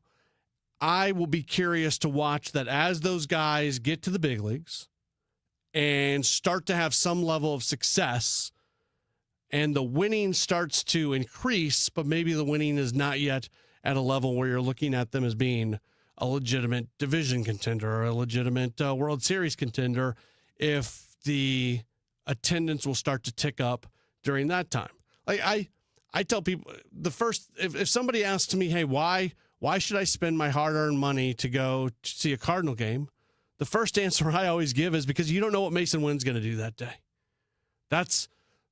He is one of the guys that every single day when I watch him play and he does something spectacular, I feel privileged to be there. I'm happy to be able to see it. Same thing with Victor Scott in the outfield. So there are things to be excited about. We'll just see when they're going to start winning at a high level once again. All right. We are going to take a break, and when we come back, we're going to hear a little bit from Jim Montgomery, the Blues head coach. He spoke to the media earlier today. We'll do that next right here on KMOX. Start your day with an edge. Total Information AM. It's like breakfast for your brain. I wake up, I turn on the news. I gotta listen 3 or 4 times every day. Debbie Monterey, Megan Lynch, Tom Ackerman. I like to wake up with the news. Total Information AM. It's where I get my news. Traffic conditions and potential weather that's coming. Total Information AM. Weekdays 5 to 9. I like to turn it on and just get caught up. Where I get my news. The news, weather, and traffic. On the voice of St. Louis, KMOX. How many of you think taxes will go up in the future? And if they do, who will get hit the hardest? Maybe it's you, headed for retirement. You've been saving in that 401k or IRA for years, and that money has never been taxed. And Uncle Sam is looking at that account like it's a big, juicy steak. What can you do about it? Join the All Financial Group for their Taxes in Retirement Seminar, Thursday, January 22nd or Tuesday the 27th. They believe a financial plan is not a retirement plan without a tax plan. Reserve your spot today by calling 636-230-8824. That's 636-230-8824. Or go to yourmoneymattersstl.com. Investment advisory products and services made available through Impact Partnership Wealth, LLC, IPW, a registered investment advisor. Neither the firm nor its agents nor representatives may offer tax or legal advice. Individuals should consult with their qualified professional for guidance before making any purchasing decisions. At Odyssey, we believe in creating a diverse and inclusive workforce. We also value the power of community and encourage local organizations to help us in referring qualified applicants to our stations. If you're a community organization interested in receiving our vacancy information, simply email equalemployment@odyssey.com. You'll be notified of all our open positions. That's equalemployment@odyssey.com. And for all our listeners, please visit odysseyinc.com/careers for a list of job openings at all Odyssey radio stations. You know Graybar for electrical parts, but there's one more thing you may not be thinking of us for that can help maximize your next project's total value. Our pre-project planning services are designed to help you win the bid, save on labor costs, and keep your installers productive across your entire build. The sooner you call us, the better. Because when we're there from the beginning, we can anticipate your needs and help you solve problems before they become problems. Yep, Graybar does that.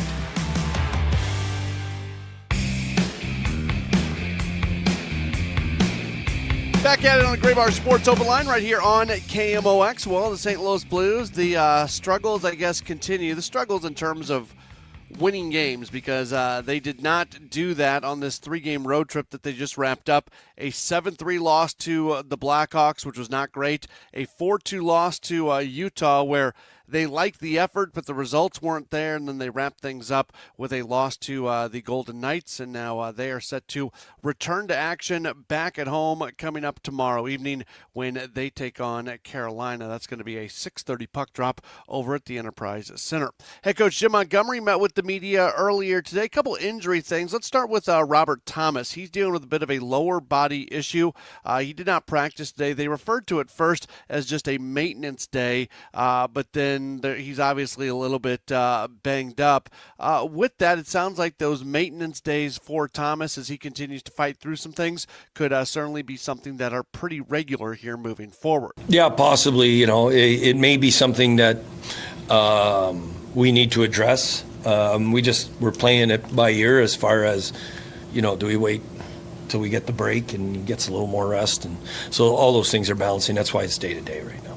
So is he iffy for tomorrow, Thomas? Yeah, I would say he's questionable, probable questionable. Also, Philip Broberg, and this is the big loss for the Blues. He is currently in a concussion protocol, and Montgomery gave a bit of an update on him. Broberg's doing well, but he is still day-to-day in the concussion protocol. We are very happy with his progress. Is there a chance for tomorrow, or just questionable? I think it's very doubtful with the concussion protocol. What is progress in today's day and age? I know know it's kind of gone up and down. No headaches. I was able to work out today, and then we'll see how he progresses tomorrow with that. Speaking further on Broberg, Montgomery talked about just losing him and how that impacts the team and the game, as obviously he is such a big part of this team. We felt it in the last game, right? I mean, we were at the end of 3 and 4, and basically we played 5 D-men the whole game, and you just don't have one more guy that's an elite puck stopper and ending plays and joining plays. So, with him being out and possibly others again tomorrow, it's an opportunity for more people to seize more ice time. And like when I look at a guy like Mayu, I thought last game might have been his best game of the year, poised with the puck, carrying the puck on, and he got into a rhythm of the game because he played more minutes because of Broberg's unfortunate fall. Logan Mayu being very specifically mentioned there by Montgomery, and what we just heard about what he did most recently, and he's somebody who might get a little bit more playing time here. I think a lot of people were excited about him coming in, considering the trade in the offseason, and it's been a bit bumpy for him here in his first season with the Blues. Obviously still a ton of potential, but somebody who has not yet reached that, and it is certainly a process. And I thought this was interesting because Montgomery spent some time talking about Mayu, but really just in general about the development process and how it's not the same for everybody. I think everybody has their own development phase. Some players come into the league like Snuggerud did last year, and he just assimilates and boom, he's right in. And then if we look at Snuggerud this year, it's been an adjustment because he's getting used to traveling in time zones, playing in different time zones, coming back, your maintenance, your recovery level. How do you recover at this level? Yeah, we fly in private jets, we stay in great hotels, but in college he never gets out his time zone except 5 games out of 36 a year. And then you're seeing the same thing with Stenberg and Dalborski and Mayu. Like, they're used to Eastern time zone in the American League the whole time. Well, now they're balanced, and they're playing on Mondays. They're playing on Tuesdays, Wednesdays, Thursdays. There they play Friday, Saturday, Sunday. Odd Wednesday game. So it's every league your body gets accustomed to a rhythm, and time and experience teaches you how to adjust to be able to get. Like last game, we knew we were going to be tired. Just because 3 and 4 were in our third, it's not an excuse for the effort we had.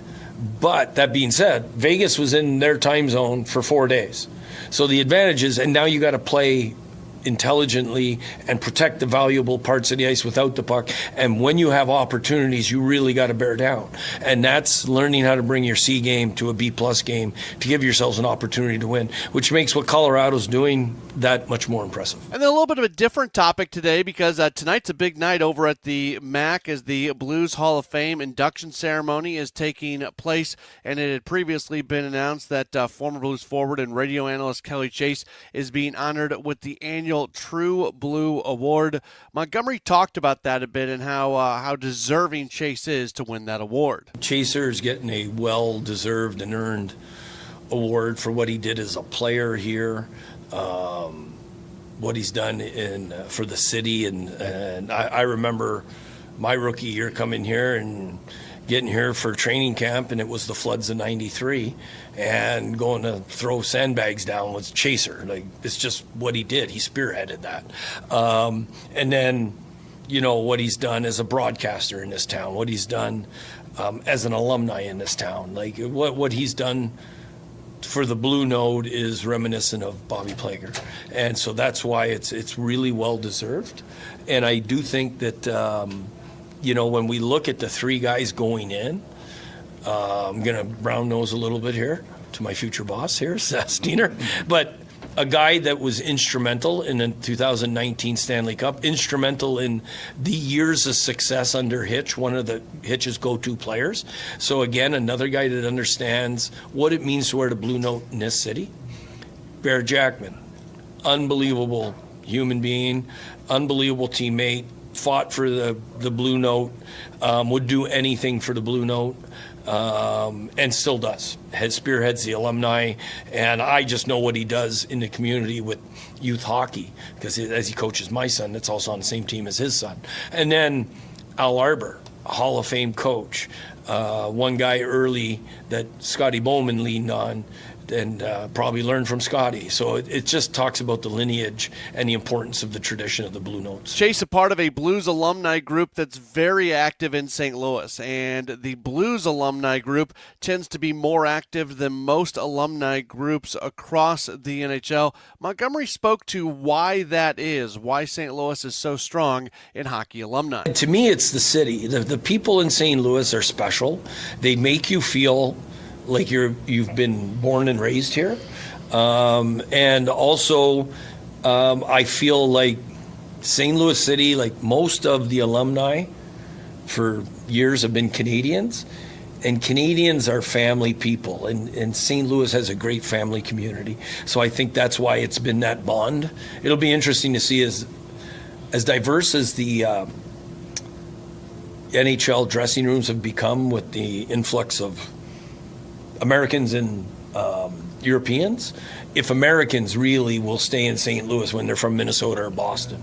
Now, we got Tkachuk, so that's a pretty good family we got to convert. That was Jim Montgomery, the Blues coach, speaking after practice earlier today. Again, the Blues, they are going to get back at it coming up tomorrow, a quick 2-game homestand. They play Carolina tomorrow night, and then on Friday, they match up against the Tampa Bay Lightning. We will take a break. We'll come back, and we'll wrap up this edition of the program. You're locked to a Gray Bar Sports Open Line right here on KMOX.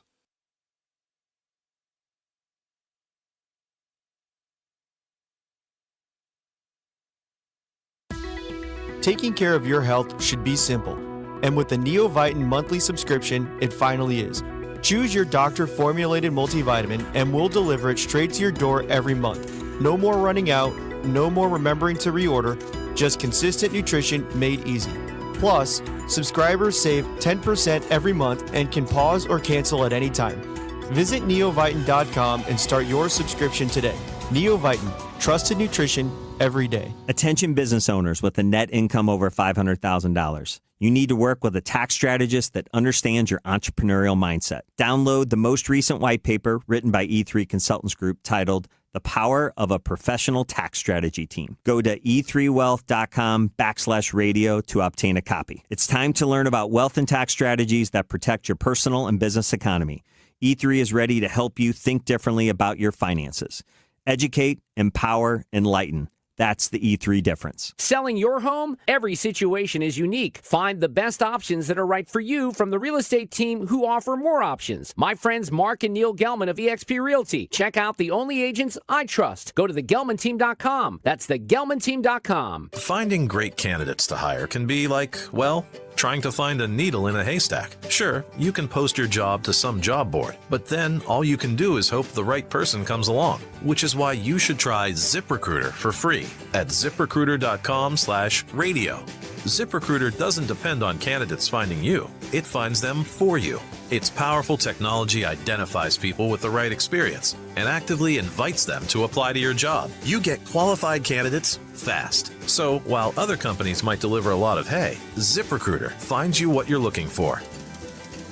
The needle in the haystack. See why 4 out of 5 employers who post a job on ZipRecruiter get a quality candidate within the first day. ZipRecruiter, the smartest way to hire. And right now, you can try ZipRecruiter for free. That's right, free at ZipRecruiter.com/radio. That's ZipRecruiter.com/radio. ZipRecruiter.com/radio. ZipRecruiter. The 29th annual Winter Warm-Up is coming back to Busch Stadium in Ballpark Village, January 17th and 18th. Admission passes and player autograph tickets are on sale now. Team up with Cardinals Care to support St. Louis area children by purchasing your tickets now. It's one of the best events of the year with family-friendly activities, including tours of the Cardinals Clubhouse and admission to the world-class Cardinals Hall of Fame and Museum. For more information, go to KMOX.com/events. If you or anyone you care about is facing a family legal matter, call Cordell & Cordell today at 1-855-GET-LEGAL. There's a lot on the line in divorce. This is Joe Cordell of Cordell & Cordell, the largest family law firm in the country, with over 35 years of helping clients navigate divorce. But being big doesn't mean less personal or less local. Our attorneys live and work in your community, and as neighbors, they understand the challenges your families face. Divorce touches all areas of your life. your home, savings, retirement, and of course, kids. So when you find yourself facing divorce, you need a partner you can count on. If you or anyone you care about is facing divorce, contact Cordell and Cordell today. With over 100,000 clients served, we understand the challenges you're facing on a personal level. Call Cordell and Cordell today at 1-855-GET-LEGAL. That's 1-855-GET-LEGAL. The choice of a lawyer is an important decision and should not be based solely upon advertisements. 600 Kelwood, St. Louis. Welcome back to the Gray Bar Sports Open Line. Once again, Matt Pauley on KMOX.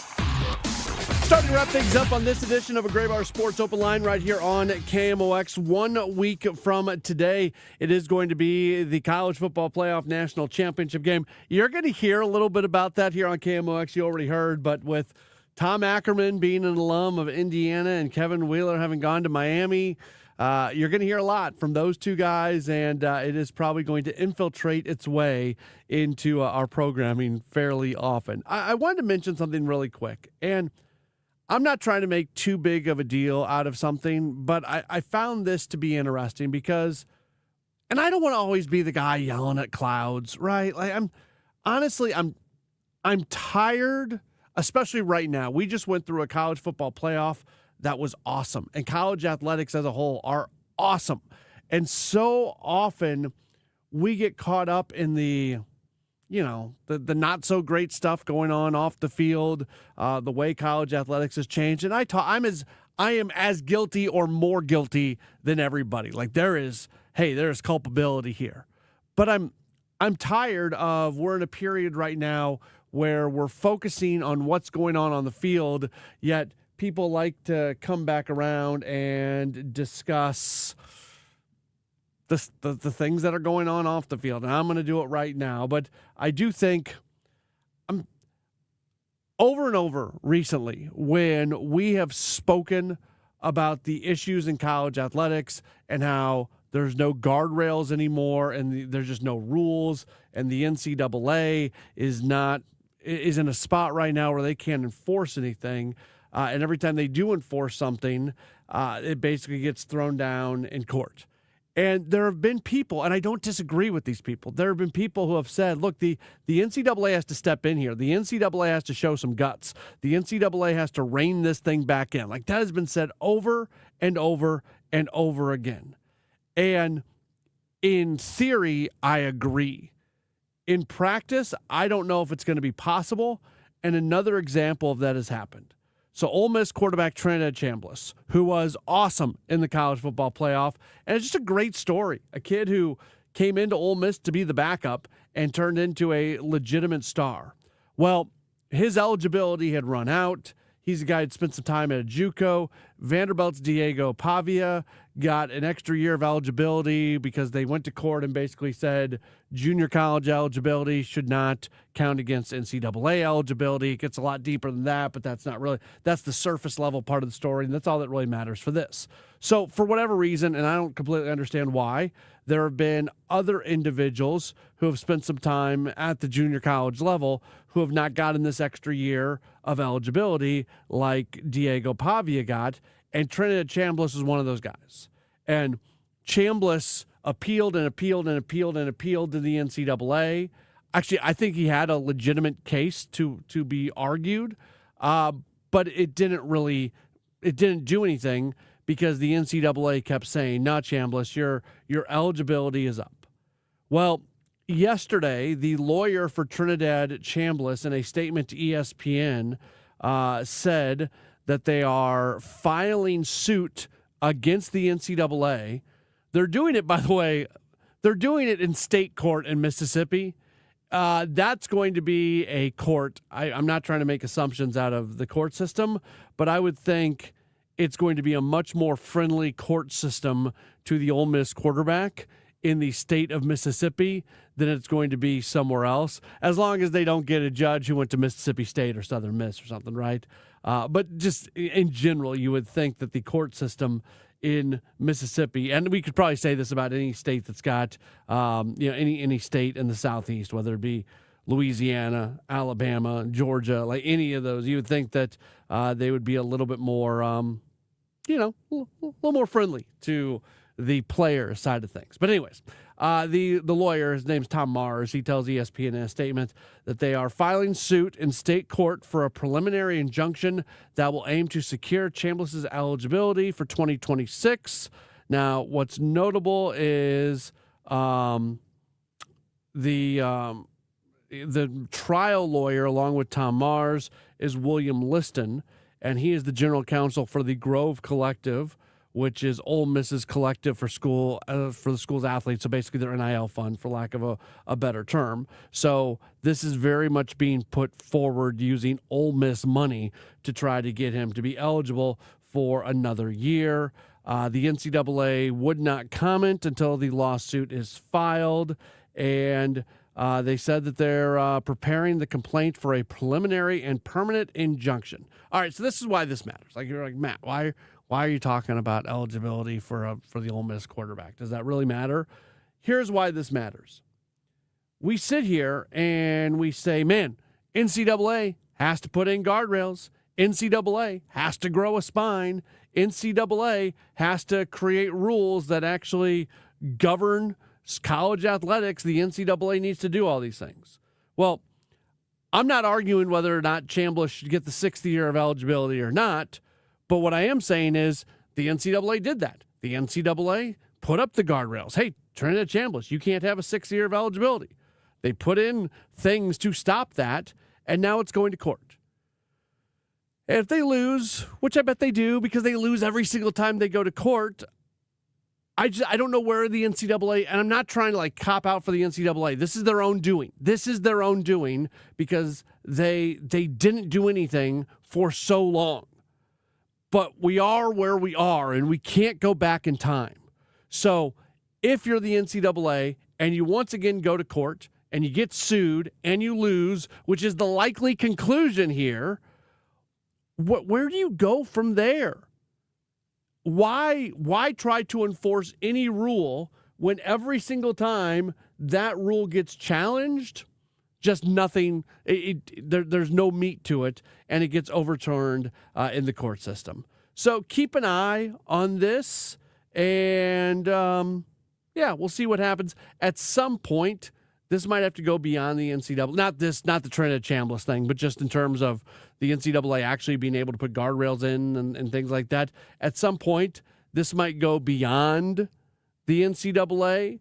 This might go to Congress. This might go to government. But even so, I mean, if the government puts a rule in place and it's not constitutional, that can be challenged in court just as much as anything else. So I don't know. I don't know how the difference between college athletics and pro athletics. We're seeing athletes, especially athletes who would not be top round draft picks or athletes who are like kickers who don't get paid that much in the NFL.